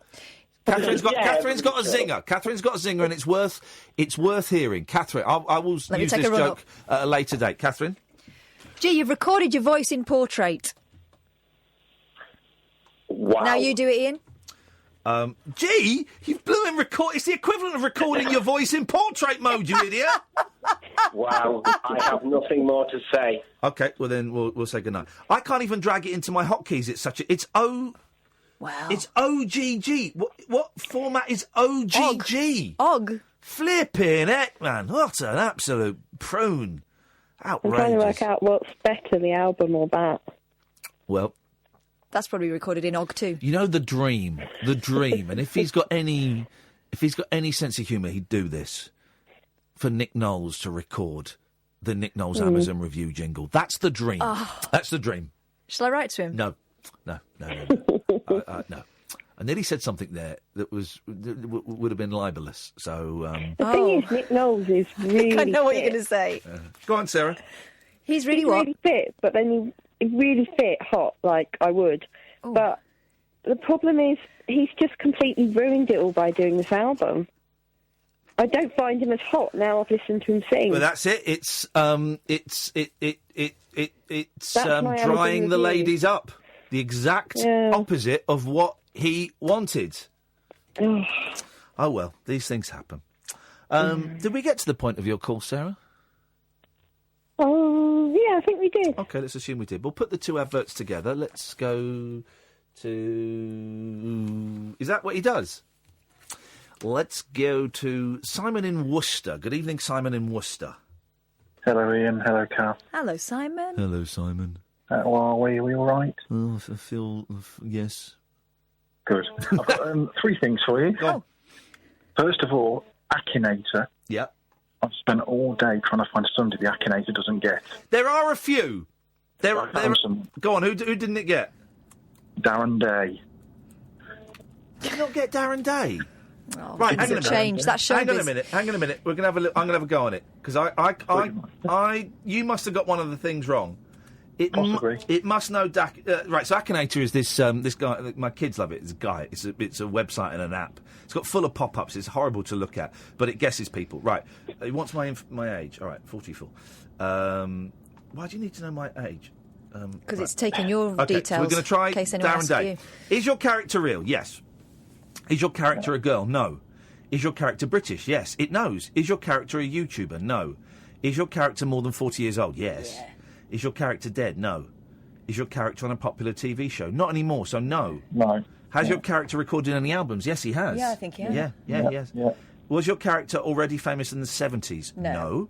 Does your character drive expensive cars? No. Is your character the lead singer of a band? No. Has your character been a member of a famous band? No. Is your character a singer? Well, yeah, he was. He's an actor and singer. Yeah. We'll put yes. Was your character famous in the 80s? No, he was 90s. Yeah, it was 90s. 90s. Does your character wear a raincoat? Well, probably if it rains. No. Is your character white? Yes. Does your character play for the Spurs? No. Does your character have any children? Google if he has any children. I think he has. Didn't he have one with Suzanne Shaw? I don't know, mate. Hang on. I just don't know. I think I put don't know to that one. Hang on. Okay. It must know Darren Day. It knows Jamie Lomas. Yep, he's got one. I don't need to know the details. I'm just saying yes. Has your character ever been in a car accident? Google Darren Day, car accident. He seems the sort. He seems like a reckless, impulsive... Yep, he smashed his wife's car up. There we go, yes. Did your character partake in the British TV show I'm a Celebrity, Get Me Out of Here? He did, didn't he? Hang on. Yeah, he did. Day's been in it. Mate! You've got him. At one time, it was I'm a Celebrity, Get Me In There. Yeah. Yes. Right, yes. Oh, it's Peter Andre you were thinking of. Obviously. He's not British. He's got British citizenship now. British citizenship. He's a Cypriot. He's got British citizenship now. He's got British citizenship. That's quite funny. I'm doing a funny thing. He's got British citizenship. Yeah, well done, mate. Okay, Simon, that was point number one. You were thinking of Peter Andre. That was your mistake. Yeah, I was, obviously, yeah. Grange Hill. Yes? If I said to you Claire Scott, what would you say? I would say she's hot. Was she the one that went out with Michael Winner? Oh, yes, she might have done. Paula Ann Bland, I think, was the actress' name. Oh, mate! I had such a crush on her! Yes. There she is. There she is. Yeah, no. Oh, gosh. On the Grange Hill theme as well. Hang on a minute. Paula Ann Bland. What? She had a lovely flicky hair. I haven't heard that name. I had such a... Oh, look, there she is, dressed like an Amazonian that's had all her clothes ripped off. And Get her on the show. Grange Hill reunion night. I'm not doing that.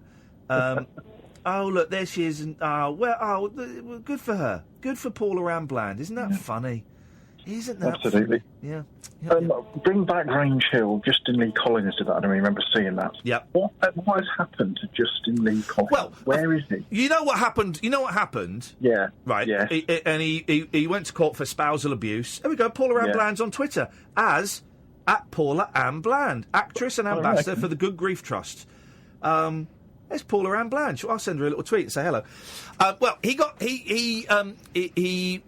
was found guilty, I believe, of some form of spousal abuse. I don't remember the full details. A lot of it was mental cruelty. I don't know if he got found guilty of physical cruelty.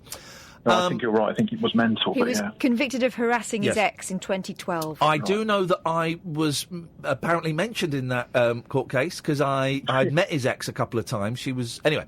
Right. And does he still work in show business? He does. He tweets me occasionally, and I'm never quite sure how I'm supposed to respond because I don't know, and I don't know him, but I've met him a few times before all this happened. I believe he still does a radio show on Fubar, but. I mean, there was talk about him going in the Big Brother house. There's always talk every year. It's like, just of course, he would be sort of nailed on for that sort of thing, wouldn't he, to try and improve his public. But He's got a show on Fan TV UK. Yeah. I guess maybe that was... I really don't know how to phrase this. I'm going to phrase it in a way that's probably really insensitive. But I just, if I try and get the correct phrase, we'll have an hour of dead air. I guess that was too serious a crime for the mainstream TV to... It will be too much for a mainstream TV or radio station to invite him back on because of the flack that they would get.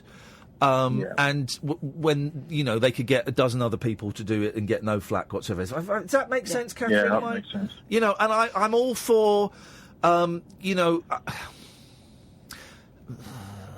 kind of all for giving people second chances and things like that, but no one has a right to be on television or on radio, and if what he did was lousy. It was horrendous. It was horrendous. Yeah. And when he tweets me, I'm never sure how I'm supposed to. It makes me feel. When he tweets me, I allow myself to feel uncomfortable, and I don't quite know. You mentioned that he'd brought you into. Yeah, that's not the issue I have. Yeah. That's not the issue I have. I just don't know how I should interact. I just don't know what the etiquette is. Yeah. That's the phrase. I don't know what the etiquette is. And when Sam Delaney worked here, me and Sam had a conversation about him, and I said I'd love to hear I'd love to hear the interview with him. The interview. The Piers Morgan. Yeah, and Sam said, "Well, you should do it," and I said, "I don't think I'd want to." I don't know. But he's not sold it. Not given his story to the newspaper or anything, has he? He just kept very.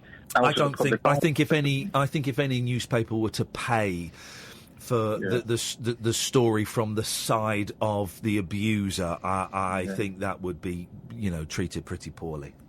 Yeah, and the last thing is I've spent a long time trying to think about anybody alive at the BBC. Yeah, and I've got a couple. Go on. Michael McIntyre, I think, is alive. Okay, yeah. And Graham Norton. Yeah. McIntyre and Norton. Of course,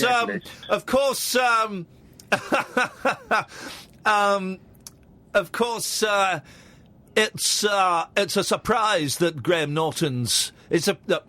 Of course, it's a surprise that Norton is still alive. What with him having to fight off all those viruses? Norton antivirus software. Oh, yeah. Oh, God. Yeah? Really? Yeah. Norton antivirus software. Yeah. Him and McAfee. No. Yeah. Okay. No. Okay. Needs a bit more work, that. Right. Okay. The dead list. Go on. I think I agree with you. I think there's something going on at the BBC. Go on. Dustin G. Yep. Wasn't he ITV? Larry Grayson. No, he was I think he led BBC, wasn't he? Yeah. Grayson. Larry Grayson. Yep. Kenny Everett. Yep. John Noakes and Shep. Yep, Noakes and Shep. Yep. Les Dawson. Flippin' heck, mate. Yeah. John Peel. Yep. Stuart Hall. No, he's still alive. He's just a sex offender, yeah. Oh, sorry, I didn't realise that. Heinz Wolf from The Great Grace. Okay, yep, Wolf. No, Wolf is still alive, No, isn't he's he? not. No, he died? He died quite recently, I think. Right, very suspicious, yep. Buster Merrifield. Yep. Gosh. Mike Smith. Still stacking up. Smitty, yeah. And one other I think I've got somewhere. Jill Danbo, unfortunately. Okay, well, yeah, we keep mixing. I don't think the BBC were involved in that. Can we pop Brucey on there? Yes, we can. Simon, thank you very much indeed. This is the Late Night Alternative, only on Talk Radio. The Late Night Alternative with Iain Lee on Talk Radio. We'll get you talking. 03444991000. Good evening, Matt. Our second caller from New York City. Good. That's offensive. Good evening. Good evening, Matt. What you got for us? Just a really quick question. Yeah. I missed it earlier when I vaguely heard something about being on a plane, doing it on a radio show, and flying to Toronto. We are flying to Toronto this weekend? We are flying to Toronto now. If you listen, we're on an aeroplane here. Here we go. Just put the microphone over there. That's it. We are flying to Toronto, and we're doing the show from Toronto tomorrow night. It's a Toronto special. Fantastic. Yep. one of my favorite cities in the world, if not the favorite city in the world. It's a great love. place. I've never been, but I've seen pictures of it online, and I can't wait. We are stoked, as the Canadians say. We are pumped. It's what New York City should be. It's big, but it's cleaner, and people stop actually working at 5 o'clock. And there's hardly any Americans there. It's so much better. So much better. Oh, I'll 100% agree to that. Yeah. How's the food on the plane tonight? Yeah, it's okay. It's okay. We've had the nuts. I don't like the reason that I don't eat the nuts because they give you the nuts so you buy the fizzy pop. But the meal dinner was delicious, but the lights are down low. Everybody else is kind of falling asleep. But we got another hour to go of this nonsense. He had the chicken, I had the fish. I think you won, didn't you, Ian? I won. Yeah. Yeah, never eat the fish on a plane. That's just never a good thing. Now, are you guys in economy or are you in business with the lay down bed and all that? We are in economy. We are cattle class because we like to hang out with the plebs and see what life is like. It's where all the stories are. Yeah. You like to hang out with them. Well, you are real people, and you like talking to real people, so that makes all the sense in the world. Yep. So. Exactly. That's what we do. That's what we do here, guys. All right. Well, I'm actually not that far away, so since you guys will be in town, I'd be more than happy to see you. You're in New York. We're in Toronto. That's a different country, man. What are you talking about? I'm actually right now, even though I said I'm in New York right now, I actually just got back to my family place in Ohio, where I'm from, and it's actually right down the street. So I Stalker alert! Stalker alert! Dinner and everything. No, we got to go. Thanks for calling. God, blimey. Simon. Hello, Simon. What you got for us? Well, I used to work at the BBC and I made it out alive. Okay, Simon is alive. And therefore a suspect. I am alive, yes. But although I do think they did occasionally try to kill me because of the reduced alcohol prices at the BBC bar. Yeah, yes, I'm at the old BBC bar, BBC Club. I've been to the BBC Club. Yes.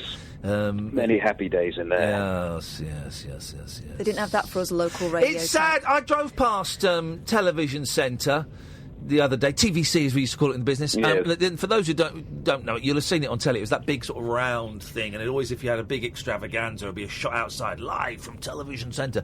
And they turn it into like flats and stuff, and it just looks horrendous. It's awful. It's like the worst thing ever because it was such a great place. Yeah. I mean, it was like if you're a media sort of person, like working at the BBC was literally like I grew up wanting to work there. And the first day I walked in there to work at CBBC, it was like, holy crap! This is the most. I just can't believe I'm here. It was so brilliant. And Broadcasting House, both the old one and the new one, just off Regent Street. They just don't. There's no magic there. You go there and you go into an office block. There's no magic. I know. I used to get really. I was there for 5 years, and I used to get lost all the time. Did you ever wander around? And then mate, we got lost all the time at TVC. Me and my mate Dougie Anderson, we were knocking up an idea there a few years ago, and we went in a few times, and we got escorted in, and we got escorted out. And the last time, we said, we'll find our way out. Don't you worry. We got lost. We ended up just in this office. And then we managed to get downstairs, but we got to a fire exit, and we couldn't open the fire exit. We had to go all the way back up, and we ended up in this office, and these people were looking at us, and we went, "We're really sorry. We've been wandering on the BBC for 25 minutes. Could someone just get us out of it? We couldn't find the right lift, or different lifts to take you to different places. Oh, it was a nightmare." I know, I had the exact same experience, and I ended up in the Top Gear office, and I think it was called the Design Block. Yep. And I was supposed to deliver something to one place, and every corridor looked exactly the same. Yep. There were stairs like that. What's that? I can't remember that weird... the painting? Fella. Yes, the painting where the stairs go all into themselves. Wandering around, didn't know where I was, walked into an office, there's Top Gear. I'm like, do you know where I'm supposed to be? And they were like, no, we've been here 5 years, and we don't know either. It's a great place, and now it's going to be brilliant. I know, it's so sad. Well, especially where I think they've knocked down TC6. That was my studio. That's where I used to direct. What did you direct in there, Simon? I was Dick and Dom in the Bungalow. Hey, legends! Did you do the baby races? All of it, the whole series, all 5 seasons. Oh, you'd have. My sister and my nephew were on the baby race once. Oh, really? Yeah. They did the baby race. It's the funniest thing, man. And then poor old Dylan just sat there, rightfully so. He refused to perform, and he just sat there. I loved that. I've got that somewhere. I must try and dig that out. It was brilliant. It was brilliant, baby race, and it was just brilliant. It was brilliant. I mean, TC6 was also where they shot Python and some Doctor Who's, and like all the great Blackadder was in there, I think, as well. It was just just a sense of history in the whole place. It was amazing. Yeah. And now it's gone. It's so gone. Much. I mean, Broadcasting House they haven't got TV studios, have they? Have they? I don't. They've got a news studio, but because that whole sort of floor is the news. But they haven't got. They haven't got studios, so they have to go and rent them from London Studios, which is closed. Excuse us for a second, dear listener. We'll get back to the stuff. London Studios, which is closing down, I think, this year. Right. And so they have to go and rent out crappy little studios, and they had these huge, wonderful cavernous things. Go on, Kath. I'm just watching a baby race on YouTube. Did you paint moustaches on those kids? We did, yes. We did. We painted moustaches. And we did also, there was one where, I think one of my favourite ones was where the baby walked for the first time. It's like its first steps was on the show. So, and broadcast, and that kid is now going to be...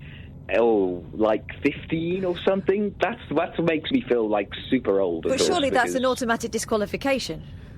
Well, I can't remember what we did in the end. I think it was always a juggling act between let's not make the babies cry. We just want them to be happy.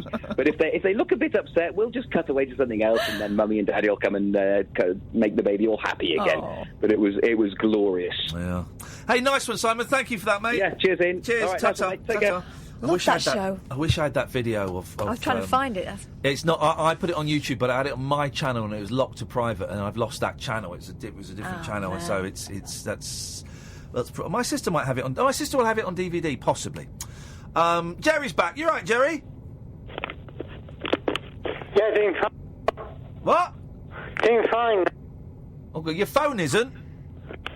Hey. What is going... Oh, flipping it. What's going on with your phone, you muppet? It's okay now, and just please... It's okay now. Go on. It's okay now. I've got some dead people, BBC. Have you just... What happened to the sick fella we spoke to an hour ago? Who's this bloke? Who's this? Keep on the out. All right, go on then. For half an hour. Go on. Come back for 2 minutes. I'm going to go. Oh, Jesus. Gerry. The original Mark... What? The original Mark Fowler. The original Mark Fowler. Mark Fowler, yep.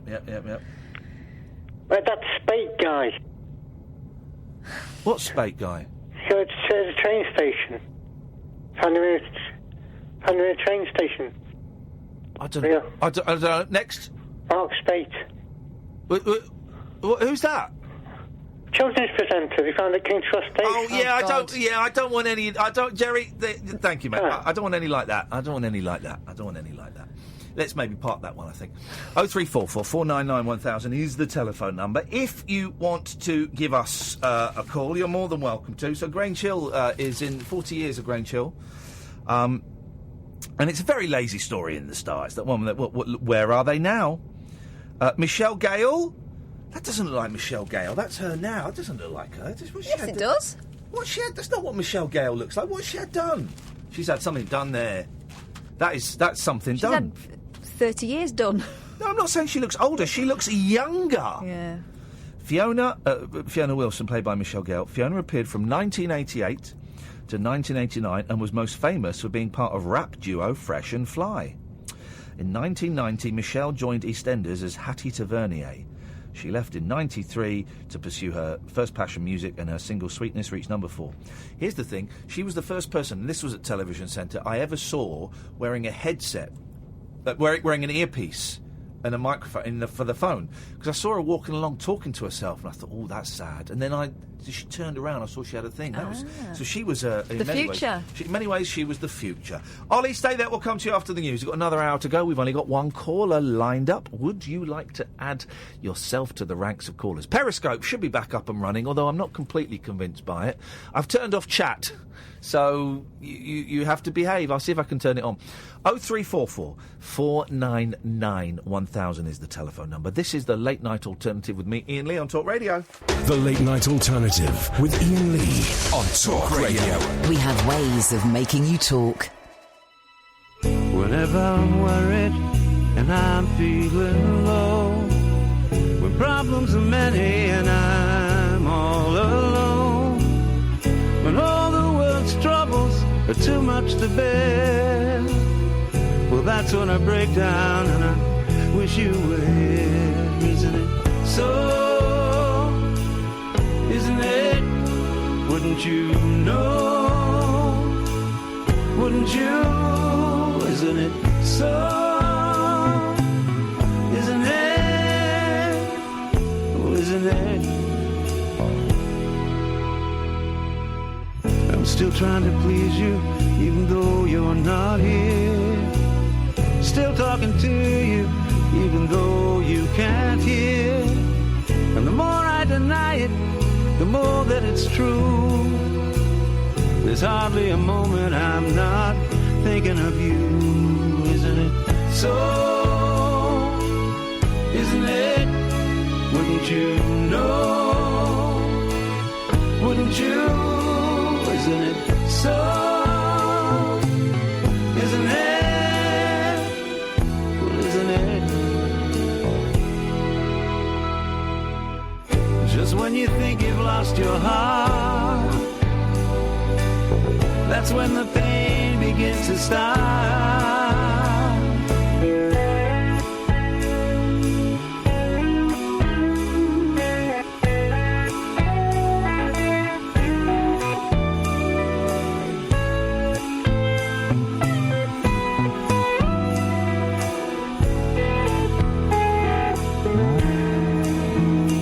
Isn't it so?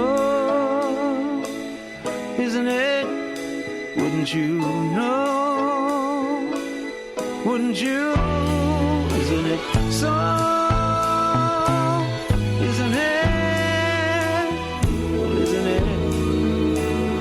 And that's some song, eh? So. Emmett Rhodes. Oh, it's a bit too sudden. Emmett Rhodes. That's some song. I don't know his earlier stuff. That's like the first album he did in about 30 years. So I'm writing this email to who we believe is Gerry's social worker. Can I read it? I won't mention any names. Yeah. Okay. Hi. I don't expect you to be able to discuss this with me, obviously, but I thought I should flag up that Gerry is a regular caller to my late-night national radio show on Talk Radio. We recently won an award. I didn't put that. He calls under the name Gerry, and I've put his real name, obviously, he uses a different name. He rang me about an hour ago to tell me and my listeners that he's rather upset to find that his PIPs have not been correctly processed. He has no idea how long he has not been receiving benefits for and claims that he has no money left. He also told us that you are his social worker and he's been trying to arrange a meeting with you and hasn't spoken to you, with Gerry, ASAP to discuss exactly what is going on with his PIPs and his money.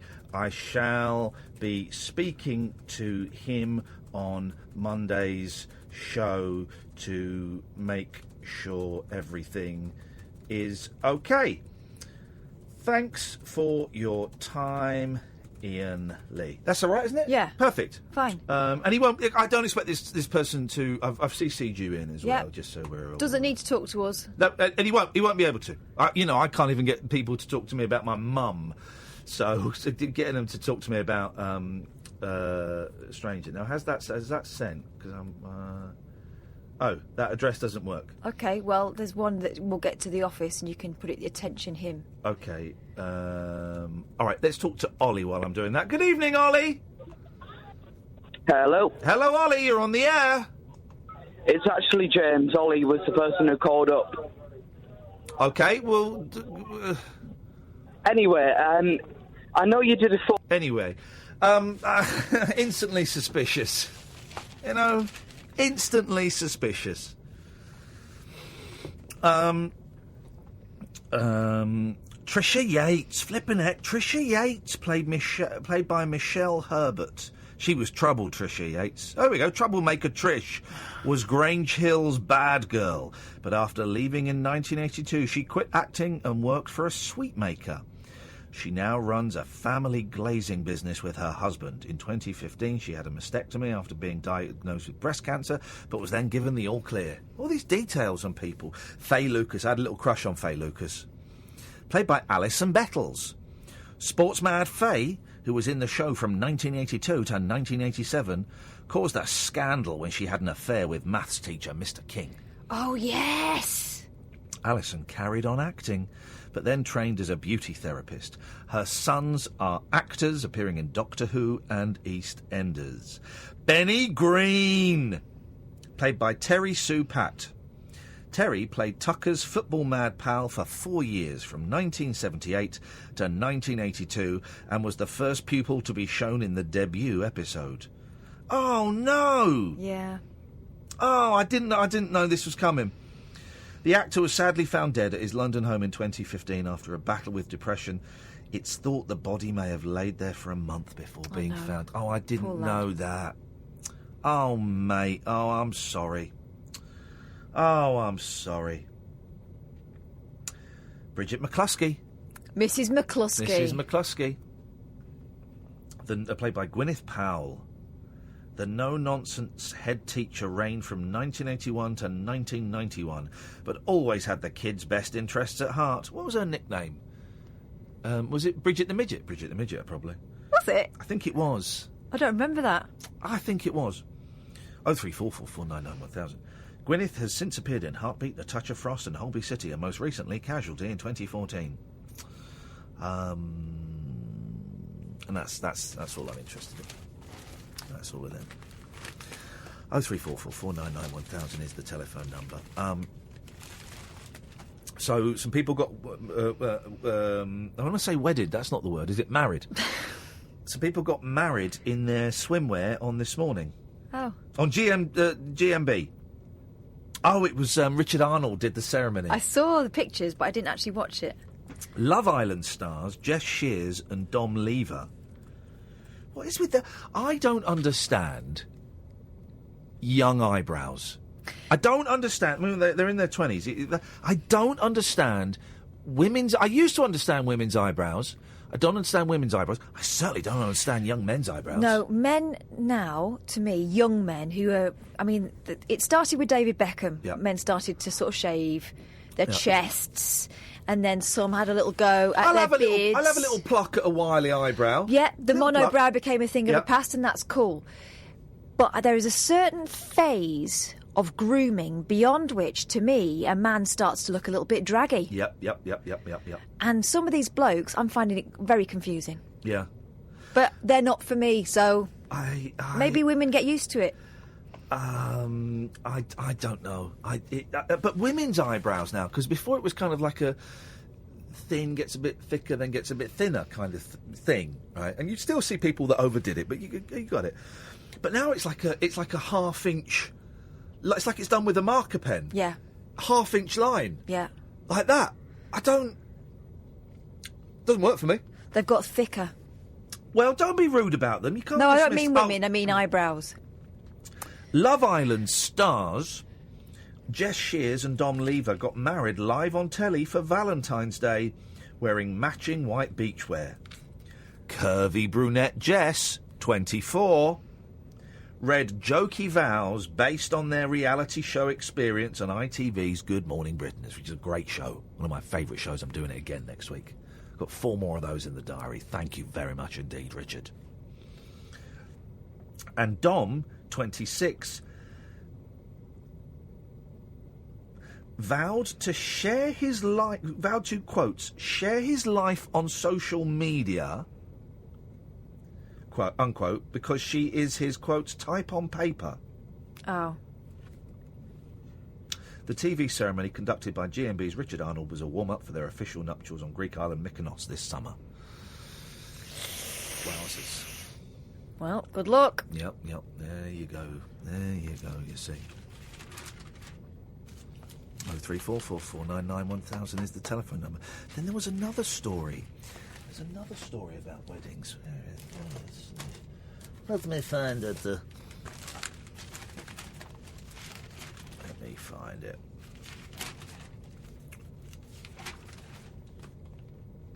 No, that's not it. 17, page 17. There we go. At Simon and Chris say #WeVow in 280 letters. Why I can't talk, but these weddings aren't going to last. Why is no one respecting the sanctity of the marriage ceremony? A couple who met on Twitter became the first to share 280 character vows at the site's head office. Oh. Simon Savage, 35, and Chris Burton, 46, bonded over... Hang on, what's the age again? 35 and 46. Okay. Old enough to know better. Bonded online over a mutual love of cheese and beards. The couple from Wirral, Merseyside... I mean, it's not, I'm not knocking people getting together, that's beautiful, but met in 2012 and were asked to have the first ceremony at the Twitter headquarters after getting engaged last year. Their official wedding is going ahead next month. So are either of these marriages actually marriages? Or is it just people saying things? What the hell is going on? Using the new 280 characters per message count... that was years ago. Up last year from 140. Simon's vow was... Does it involve cheese and beards? I promise to love you... Right, look into my eyes as I say this to you, right? Look into my eyes. I don't think I can. Yes, you can. Catherine. Oh, no, stop it. All right, hang on a minute. Can I be Steve? There's no one called Steve. Adam and Steve, You're surely? Chris. You're Right, Chris. okay. Chris, I promise to love you and support you and to retweet you. Oh, God. To take care of you, Mm. to cherish you, and to like your badly lit selfies. Oh, my God. Actually, it turns out that's what love is. Hashtag balls. Well, we're getting plenty of that, I'm sure. It really is something else, isn't it? 03444991000. This is the Late Night Alternative on Talk Radio. The Late Night Alternative with Iain Lee on Talk Radio. 03444991000. Good evening, Ray. Good evening, Kath. Good evening, Shorty. Good evening, Muffled Ray. Hello. Yes, Ray. Oh, you didn't hang. I thought you were going to hang up on me for being rude. Why would I do that? Why would I hang up on a poor deluded fantasist whose grip on reality is wafer thin? Why would I do that? I'm here to help. This is the drop-in centre for the lost, the lonely, and the bewildered. I've never been called bewildered before. Yep. We're waiting now for the startling content. It's not that good. It's a question. I caught you on GMB the other morning when you were doing the competition. Oh, yeah. And what I wondered is, why is it when Andy Peters does it, he's always on a beach somewhere in the Caribbean? I thought that, yeah. I must admit... And they chucked you on a bridge in Windsor. I must admit I thought that, because basically I filmed a load... I'm filming a load more. You spend all day filming, you can win this and this and this, and stay tuned. You do about 5 of them in the day. And Andy Peters is right. He was in the Maldives last time I saw it. He was in the Maldives, paragliding. And I'm in Windsor and it was freezing cold. In fairness, I live near Windsor, so it took me 20 minutes to get there. So that was kind of... Whereabouts in the Maldives does he live? I don't know. I was slightly... I was slightly disappointed about it. And one more thing. Yeah, yes. Again, not that exciting. No. Can you tell me what the first number, when it's written down, that contains the letter A in it? The first number, when it's written down, that contains the letter A in it? Yeah. Yeah, I can. It's 101. Well, yeah, that's correct. Night, Ray. Thanks very much for calling, Ray. Well, right. So it's not 1 to 10, right? Got that. So then it's got to be a multiple of 10 because it won't be 20. If it, is it 20? 30? No, it's not 20. It's not 30. It's not 40. It's not 50. It's not. Okay, let's jump right ahead. It's going to be 101. Yeah. Well done, Vorders. Yes, Katia. Hi, you were talking about eyebrows a moment ago. Yes. Just thought I'd mention that my eyebrows are done because my girlfriend actually plucks them for me, which I think is quite nice. I get a bit funny, people knowing my eyebrow movements, and I don't really want people to... I wouldn't let someone else do it. I certainly wouldn't go and get it threaded. Wouldn't get the threading done. I've had them done. I've had threads. But it's different for girls. Different for girls. It's boys now. There's not an awful lot needs doing with mine. Well, I bet you get quite bushy. No, I don't. This is pretty much how it is. If you let it go wild. What are we talking about? My eyebrows. Oh, the issue is I'm of Turkish descent, so I tend to grow a monobrow. Yep. Yeah. So it's sort of a necessity for me to allow that to be done. The monobrow is a weird old thing, and it's. I think sometimes they can be quite attractive. No, they can't. It's strange. It's strange, and it's purely conditioning. It's social conditioning that makes us find it unattractive and weird, right? And we all laugh at a monobrow, and we shouldn't. But it's what happens. Frida Kahlo used to draw hers in. Did she? Mm-hmm. Oh. Yeah, like here we go. I'm going to make the most of it. This is a feature. No, I don't do that. Well, that's good news. Do you get your ears burnt? No, but my barber's Turkish and he burns my hair off when he. Yeah, they do that. I've never had that. Our mate Justin used to have that done. I've never had it done. Yeah, there's different ways of tidying up your ears. You can get them burnt off. You can get like wax put in your ear and then pulled out, and it pulls all the hairs out. All kinds of stuff. I remember when my dad turned about 40. Yeah, I was a kid.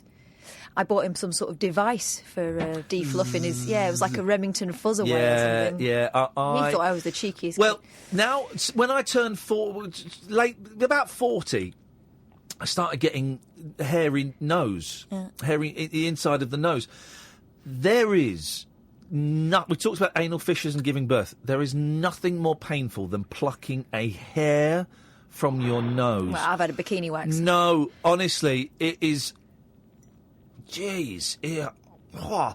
So the thought of putting up a revolving machine up there... Honestly, it's the worst thing, man. When my Spanish friends got married, both of them, man and woman, went for a little spit and polish from the beautician. And he had a procedure I've never seen before, but I'd never noticed it on him before. And now, when I do see a man with it, I do think back to him. He had like the top of his nose here, like on the sort of bulby end of his nose. He had hairs on there, and he had those waxed. Yeah. What is nature preparing you for? That it grows like whiskers on the end of your nose? Yeah. Well, nature is a B1TCH. Is it so you can judge distances? Thank you very much, Katia. 03444991000. The switchboard is empty. That's not bad, is it? It's the first time it's been empty all night, I think. It's not bad. We've had some good calls. People want to call in, you can. You can watch us on Periscope, periscope.tv/Iain Lee. I've turned off chat on Periscope, and some people will be upset by that, but...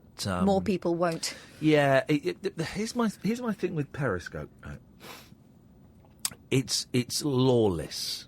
It's lawless. There's a little bit of self-policing on there. And people tell me if people are really, really mean. But I block people and they just set up another account. I know they do that.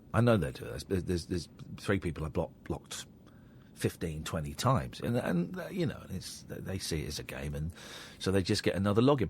And they're mean about people. And I think that's a real issue with Periscope. And I think it's something that they need to work on. You can mute people when you're watching if you don't like their chat, but yeah, there's a little bit of meanness on there, meanness on the internet. Who'd have thought it? On Monday, Chris Difford from Squeeze is coming in. He'll be sat there playing the guitar. Where am I going to sit? Is there a seat in the other studio you could... You'll be sat there. We're going to have Chris Difford from Squeeze in, singing songs and stuff. If you want to phone up and sing to Chris as well, probably I'll let you. On Wednesday, I think Shappy's coming in on Wednesday. Oh, good. We've been WhatsApping each other for ages, and then she said, give me a day. And I said, Wednesday? So I've not checked to see if she's agreed to that, but hopefully Wednesday we'll have Shappy in. Tony Hendra is coming back on the week after because we both enjoyed it so much, and he emailed me saying that was great. You run a really fun interview, but we didn't really talk about Spinal Tap. And I went, do you know what? You're right, and it's because I didn't want to ask you the obvious questions. But we're going to get him on and talk about Spinal Tap and Spitting Image for the whole hour. How cool! And we'll plug his podcast as well. And I think that's it. For guests? Well, that'll do, considering you said, let's stop doing guests. No. I said we'd stop doing them. I said we'd stop doing them in the new year, and we did for a little bit, and now we've gone back to that thing of just doing getting them for the right reasons. People that we really, really like. You know, that's and that's the way it should be. That was always our ethos. And then I got a bit swept away in blagging free books. I did. I got a bit. And some of those books are really good. But I was seeing books that I wanted. So we'd get the book and then we'd get the person on and we had I still think we've had good guests, but there have been some guests that have not been that thing of we've got them on because we absolutely love them, and I think we want to just get back to that a little bit more if we can. Fair enough. Yeah, fair enough. Some bad news. We talked yesterday. 0344 499 1000. We talked yesterday about the Tesco shaggers. Oh, yeah. Well, we know who it is. A Tesco manager was marched from his store after being filmed romping with a colleague. Is this... I'm not going to read the guy's name out. No, I'm not going to read the guy's name out because it's in the paper. I don't want to shame the guy. Why are we shaming people? Fresh produce manager, 35, performed a sex act on a co-worker, 19. It looked like they were having sex. Does a man perform a sex act on a co-worker? Anyway. But also, saying performed a sex act on someone makes it sound like one person wasn't doing it. Oh, no, maybe we saw the picture wrong. Maybe he's... Let me see. Well, you can't really see the picture because it's so small. But maybe he's using his... maybe he's kissing her. You can't even find the story. What's wrong with you? Oh, there. Maybe he's kissing her pudenda. Okay, fine. He's performing a sex act on her. But their tryst was spotted through a window by a group of teens outside who filmed it. The pair were escorted from the store on Monday. Oh, no. The pair were escorted from the store on Monday with the woman said to be in tears and the gentleman distraught. How awful. A source said they had both left the business. Oh, God. I think that's terrible. The gentleman claims he had not been sacked but did not comment further. His partner, 54... What? A manager at another Tesco has deleted pics of him from her Facebook profile. A witness to the romp in Norfolk called it hilarious and said he takes the moral high ground at work. He's a bit of a cock. Oh, God, I still think it's horrible. That's mucky. That's unpleasant. That's unpleasant, isn't it? That is making a bit of fun out of someone's... Yeah. Embarrassing, personal stuff. That poor girl. Poor girl. Poor girl. That's a shame, isn't it? That's a shame. Ah, well, these things happen. Ever read of Mills and Boon? My grandma used to have loads of them, so I think Yes, I have, actually. Are they horny? No. They're quite... No, they're quite, they're a bit Barbara Cartlandish. Right, okay. They all go off into the sunset rather than... You don't really get down and dirty, The bodies will pop and then that'll be the next morning. But it's all quite romantic. The bodies will pop? Bodies. All right. I see if I could find extracts online for you. They're not dead rude. It's not 50 Shades. Oh, okay. Paperback whiter. This is a great headline for the story. Paperback whiter. Mills and Boon sorry for too few ethnic faces on covers. Mills and Boon has admitted it has too few ethnic faces on its book covers. The romance publisher said market research shows its readers prefer white characters on the front. Yeah. Executive publisher Lisa Milton told Radio 4's Open Book, "We do have a lot of diverse characters, but fewer diverse book covers. That is absolutely in response to what our market says to us, which I think has to change as the market evolves. The firm is now reviewing its jackets to help it increase the number of ethnic people on them." Lisa said, "I have made a misstep on covers. This is something we are very aware of tackling." Mills and Boon sell 300,000 copies in the UK and a book every 4 seconds worldwide. Yeah, it's romance rather than erotica. Is it? Right. Okay. I think we may have just lost a call. Do you want to go and check out there and make sure everything's okay? All right, so let's go. And I will carry on doing this. You can give us a call. We're here till 1 o'clock. I should say, at 1 o'clock, Paul Ross comes in and takes over. And then he's on until 5. And then at 5 o'clock, it's James Max. And that's pretty much the way it goes every night. Except on Friday night, Saturday morning, it's Martin Kellner. But you can call us. You can call us about absolutely anything you want to call me about. You've heard tonight's show. It's this is what I was going to ask you. When was the last time you cleaned your windows? When was the last time you cleaned your? Because I cannot remember. I don't think I've seen anyone up a ladder cleaning windows, whether it be an official window cleaner or someone doing it themselves, for years. For years, I used to have to clean my mum's windows. It was my least favourite job. God, I hated it. She would boss me around and go, "There's a smear there. There's a smear there. There's a smear. It's on the outside." Oh, I used to hate it. But when was the last time you actually? Sorry for the noise. We're on an aeroplane. When was the last time you actually cleaned your windows? We just don't bother anymore, do we, as a nation? And also, when was the last time you cleaned your car? And when I say cleaned it, David, can you give us a call again if you're listening? We lost your number. Give us a call, David. You just called us and we can't ring you back. So give us a call back, please, mate. 0344 499 1000. Thank you very much indeed. When was the last time that you actually cleaned your car? And by cleaning it, I mean you got out a bucket and a mop and a bucket of sponge and a chamois leather. No one does that anymore. No one does it. You either pay the Romanians where I live, or you go to the drive-through. No one cleans their. When was the last time you cleaned your car? I've never cleaned my car. My parents used to make me do it when I was like 8 in the freezing cold, and my fingers. Yeah. Fingers, and because what you have to do is to get the smears off. You clean it in hot water, then you've got to get a chamois leather. It's got to be cold water. So I'd be out in the freezing cold, and I'd get a quid. And my fingers would be like that. Oh, it was awful. Hated it. Mine needs doing. They're a bit salty at the moment, aren't they, cars? Yeah, very salty. Very, very dirty. I've got to sort that out. Very dirty. When I say I've got to sort that out, I've got to pay someone to do it for me. Yeah.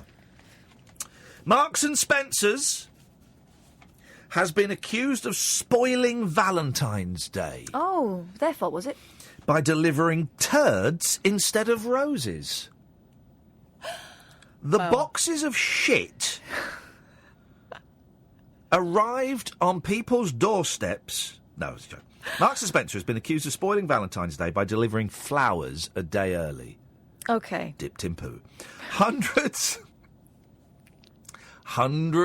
of loved ones received their romantic bouquets on Tuesday instead of yesterday.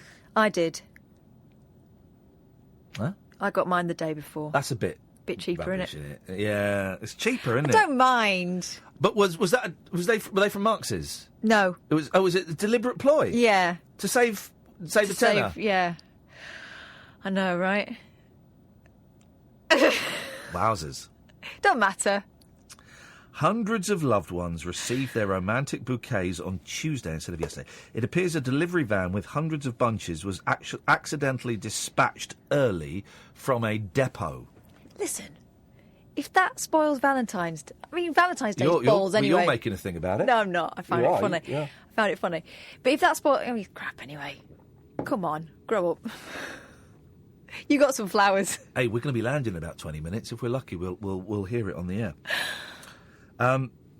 Customers who paid for a Valentine's Day surprise went online to complain. If you've paid the extra tenner, well, that is tight. The worst one is if it doesn't go that day, it comes the day after. Surely that really is going to cause some friction. James Holding tweeted, very disappointed, nominated Valentine's Day flowers and they turn up today. What's the point? What's the point? Steve Hassan wrote, thanks so much for spoiling my wife's Valentine's Day surprise. Delivered the flowers a day early, not nominated day. With a courier who threw them over the gate. Oh. That's beautiful. That's a nice touch. Shauna Corrigan added, why have a nominated day for delivery of flowers if you aren't going to stick to it? Not happy.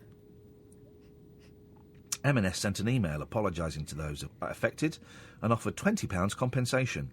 It said, we've noticed that we've sent your Valentine's flower delivery a day early, which we understand isn't good enough. Last week, tests by Which revealed Valentine's Day bunches by M&S and Interflora, which cost £35 or more, appeared to be of poorer quality than cheaper blooms. M&S. It's hardly Oxfam, but, you know, it's still pretty lousy. Good evening, David. Hi, good evening. How are you, Ian? I'm all right, thank you, David. What you got David. for us?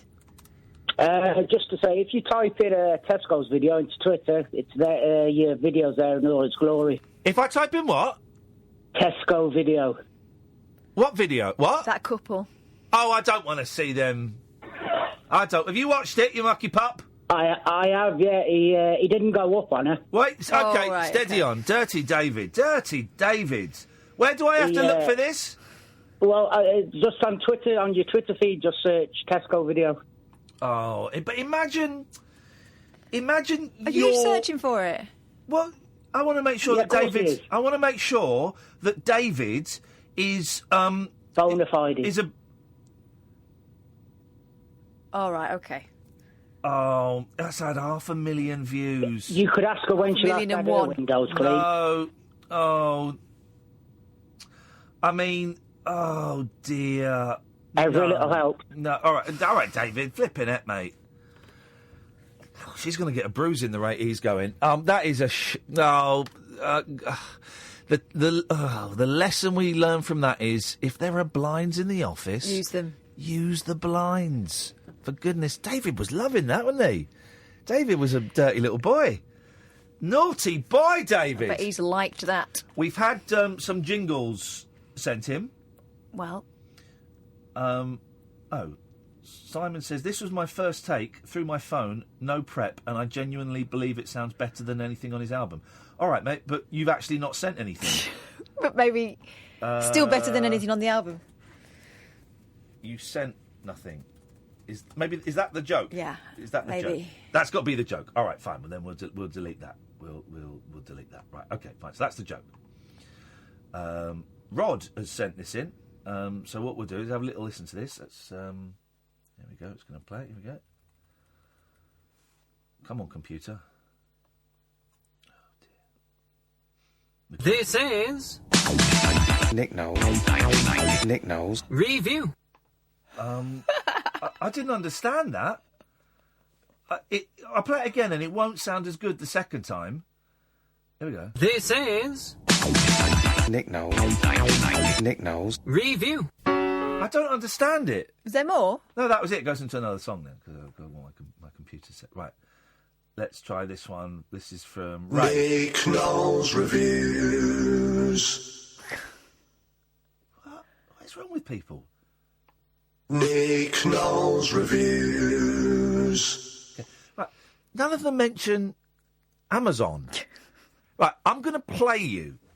Right, I'm going to find this. Right, this is going to take a minute. Right, because I've been listening to a podcast that I've listened to 2 episodes and I've probably heard enough. Right, and it is called. Where is it? It's called How Did This Get Made? Okay. No, I tell you what to do. And it's they watch rubbish films, and and they talk about them in a joking way, OK? Got to be careful because it's quite sweary. So I'll play it during the ads and try and find the right bit. And a woman does a jingle. What they do is they're reviewing Free Jack, which is a terrible film starring Mick Jagger and Emilio Estevez. And Emilio Estevez. And they have their jingle for... What they do is they talk about it and they laugh about it and they swear a lot. And then they go and look at the reviews on Amazon. And basically they're going, this film's a masterpiece.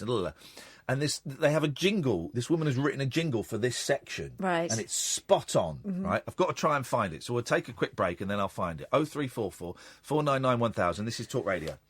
Whispering lunar incantations for cross-parents, cross-dressers. Did you know this about me? And cross-rail workers. Steel and polycarbonate. The Late Night Alternative with Iain Lee. I've got a very poor internet connection. On Talk Radio.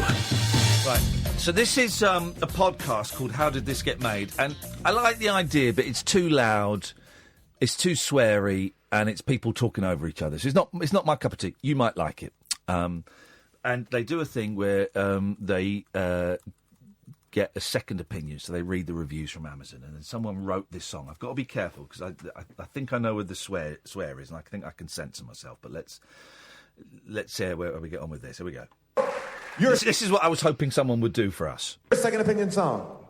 Gonna draw the curtains, turn off the lights. Gonna log on Amazon tonight. Always down for an internet fight. So there is a review I have to write. When you recommend a movie, even though it sucks, and you give 5 stars, but 0. Paul's gonna find and read your review, and Zeus is gonna tell you that this movie blew June, and the guys will make fun of you too. Sorry, buddy, but the joke's on you. All in good fun. Second opinion. Second opinion. That's kind of what I was hoping someone would do something clever like that. She's ripped off Afternoon Delight there for people who... Yeah. And so, it's and just... that's fine. And that's cool.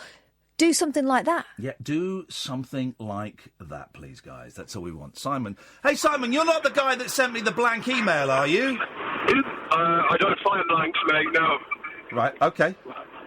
Hold on, to pull over, because I'm on my hands-free. Yes, please. We'll come back to you in a second. Let's go to Damien. Yes, Damien? Hiya. Hey, Kat as well. I never say hello to Kat. That's all right, Damien. Sorry about that. It's been noted, Damien. It has been noted. You're very rude to women. Very disrespectful. I've got a little girl, I'm certainly not. So, I need your advice, really. Of course you do. Yep, you come to the right place. Because I think I'm hitting middle age and it's not good. Yeah. I'm thinking about going consoleless for the first time in my life. Wowzers. OK, that's stupid. I'll talk you out of that. Carry on. I've got a PlayStation Pro. I got it really cheap. PlayStation right? Pro? Gosh, yeah. Yeah. I wish I'd bought a I've not even PlayStation. I wish I'd bought one. Sorry? I wish I'd bought a PlayStation Pro. I've not even got a 4K TV, and it's just sitting there gathering dust. Yeah. There's no good games out, is there? Yeah, there's loads of good games. What are you talking about? My boys are playing FIFA 18 today. There's Fortnite, which is free and is brilliant. It's shooting and building. I don't get the building stuff. There's Overwatch, which is a masterpiece. You can download retro games. Catherine and I completed Parappa the Rapper yesterday. Twisted Metal Online is a wonderful, wonderful game. What are you talking about? There's no good games. You said your boys are doing it. What are you playing? What are you playing on your own? No, I'm playing all of that stuff. I just said that the only one they played was FIFA 18. And the rest of it, the boys have got an Xbox. I've got a PlayStation now and an Xbox because I'm hardcore, but I don't touch the Xbox. The PlayStation 4 is the thing to have. Retro games are tosh, aren't they? You go back to, I want to relive my childhood. And it was rubbish. Right, OK. Some of them are. Some of them are great. It's fun to kind of dip your toe in. But if you don't like the retro games on PlayStation 4, guess what? They're only a tiny, tiny part of it. There are new games on there. I'm thinking about getting LA Noire. No, what are you talking about? That's been out for years. It's been remastered. It looks rubbish. It's a boring game. LA Noire, right? For those on Periscope who know it, right, LA Noire is basically you're a copper and there's been a murder in like 1920s Hollywood, right? Right. And all you do is you go along and you'll find a watch and you've got to spend 10 minutes getting into the right position so you can pick up the watch. And then what you do is you tilt it that way, you tilt it that way, you tilt it that way, you spend 10 minutes tilting it to the right position so you see the clue. That's it. It's a terrible game. Well, the last game I enjoyed was Grand Theft Auto 5. Right, OK, well, that... And I can't find anything else. Overwatch. And me lad hasn't even played Grand Theft Auto storyline. It's just online. I don't get him. How old is your lad? He's 16. OK, well, he's an idiot. He doesn't play story mode. I don't get him anymore. I don't get the games. I don't get the kids. I'm middle-aged. I'm selling it. Damien, listen, this is the thing. Keep the console. Get rid of the boy. Thank you. He's got his own console. It doesn't affect me. Exactly. Anyway. Get rid of him. Thank you very much indeed. Simon! Hello? Hello, Simon. I'm back. I was just calling because of your windows. You said that you haven't seen people washing windows for a while. I've not seen anyone cleaning windows for years, whether it be a homeowner or a professional window cleaner. I've been in my house now for about 4 years. I haven't ever washed the windows, ever. Oh. It's just something I forget to do. Well, and exactly. And are they filthy?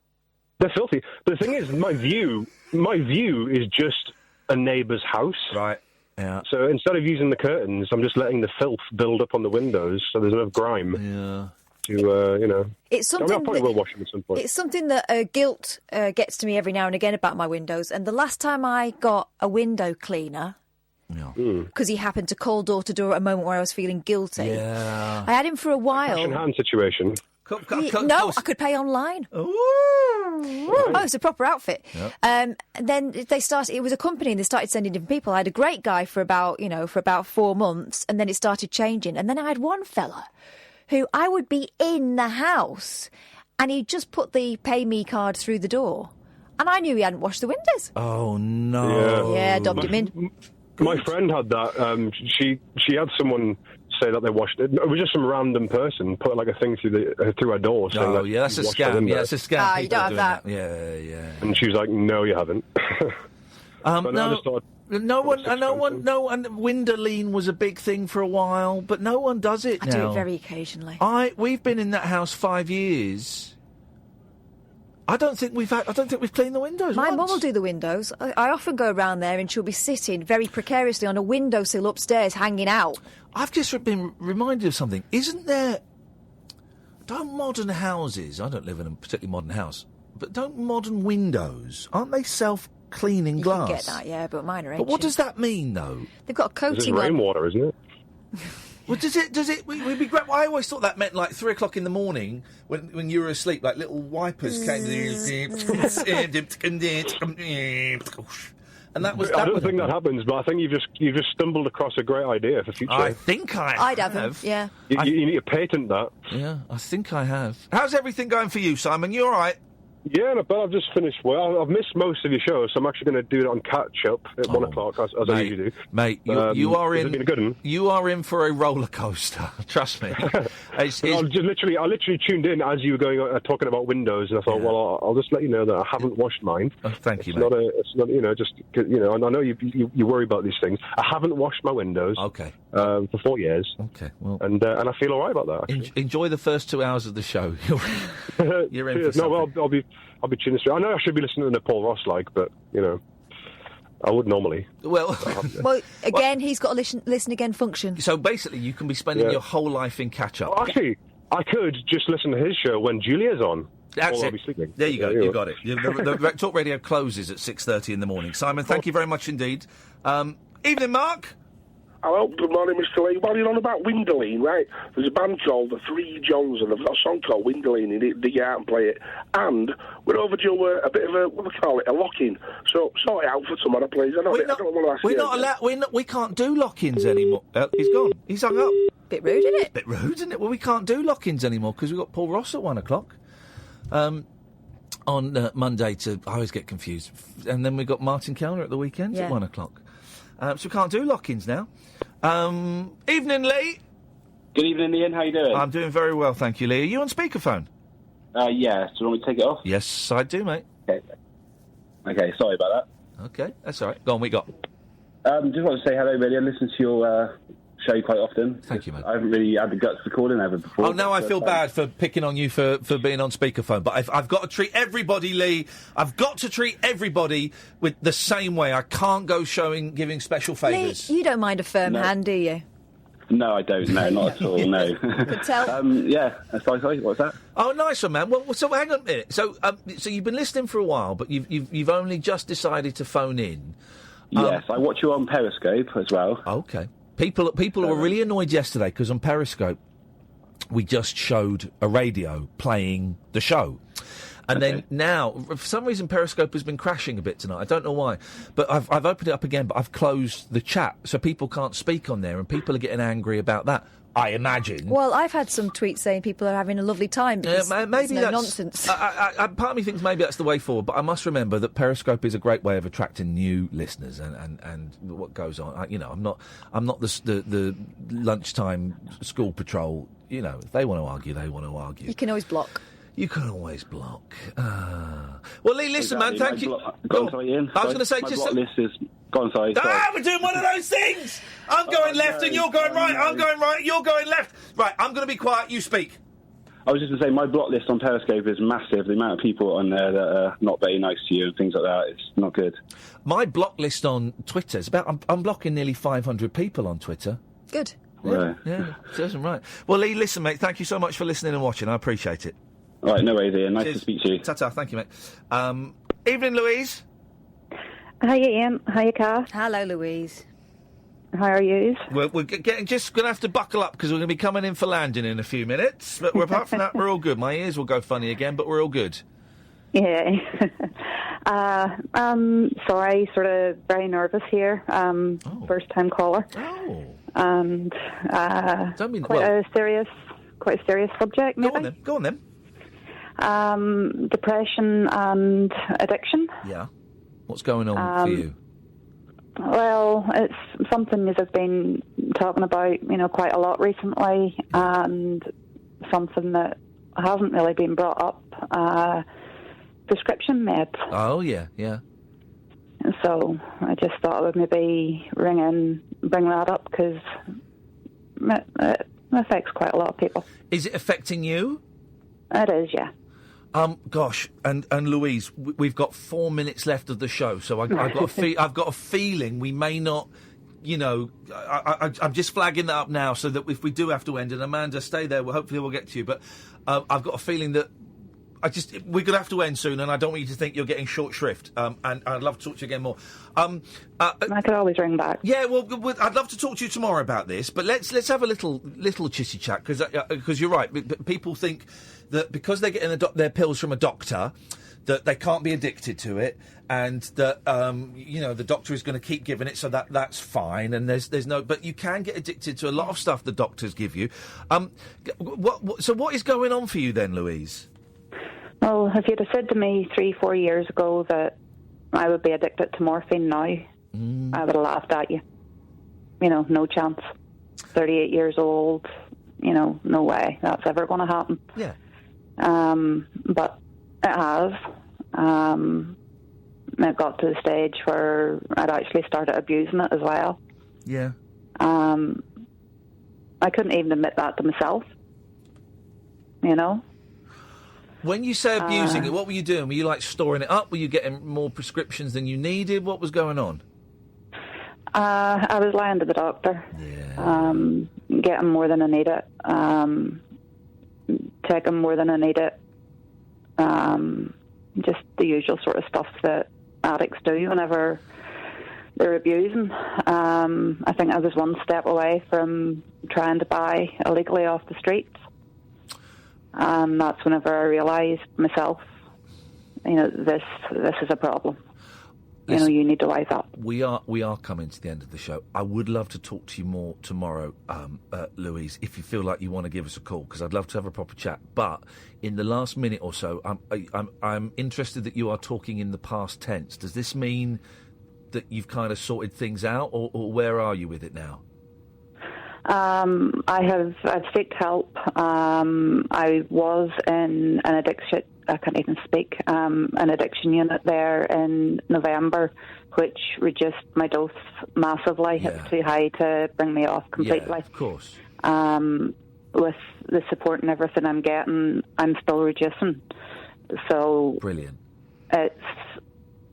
I'm getting there. Yeah, and you will get there. You will get there. Well, now I will get there. The frame of mind it's completely different. Yeah. But I think now that I've actually rung in and I've realised that, you will take this quite seriously. Oh, mate, totally. Totally. Because, I really identify with it. My stuff was street drugs, but you're absolutely right, particularly morphine. Alcohol, street drugs, prescription drugs, it's all a substance. It's all the same stuff, and morphine is Morphine is one of the, sweetest drugs to fall in love with. It's horrendous. Louise, listen, if you want to give us a call tomorrow, I'd love to chat more. I'm really pleased though that we ended with finding out that you're on the upswing, on the mend, as my mum would say. So thank you for sharing that, Louise. I really appreciate it. No problem. Listen, take care, guys. Take care. Thank you very much indeed, Louise. There we go. Look. It's coming into land. It's coming into land here. Amanda, we've only got about 30 seconds. Sorry, we had a big rush of calls at the end, and we've got to get off and get through passport control. Amanda? Hello. Yeah, we've only got about 10 seconds now. We've got to get off and get to passport control. Willies, you haven't talked about Willies. Oh, God, I forgot. We'll talk about Willies tomorrow. Okay, I'll come back. All right, thank you. Gosh. Thanks for flying. There we go. We landed. We're in Canada, Kath. Gosh. We're in Canada. Doesn't it feel different? Does a bit. Yeah. So tomorrow's show... Keep this up for tomorrow now. Jeez, I'm bored of it already. So tomorrow's show will be coming live from, Toronto somewhere. I've not really thought this through properly. Right, that's ended now. Paul Ross is up next. Bye.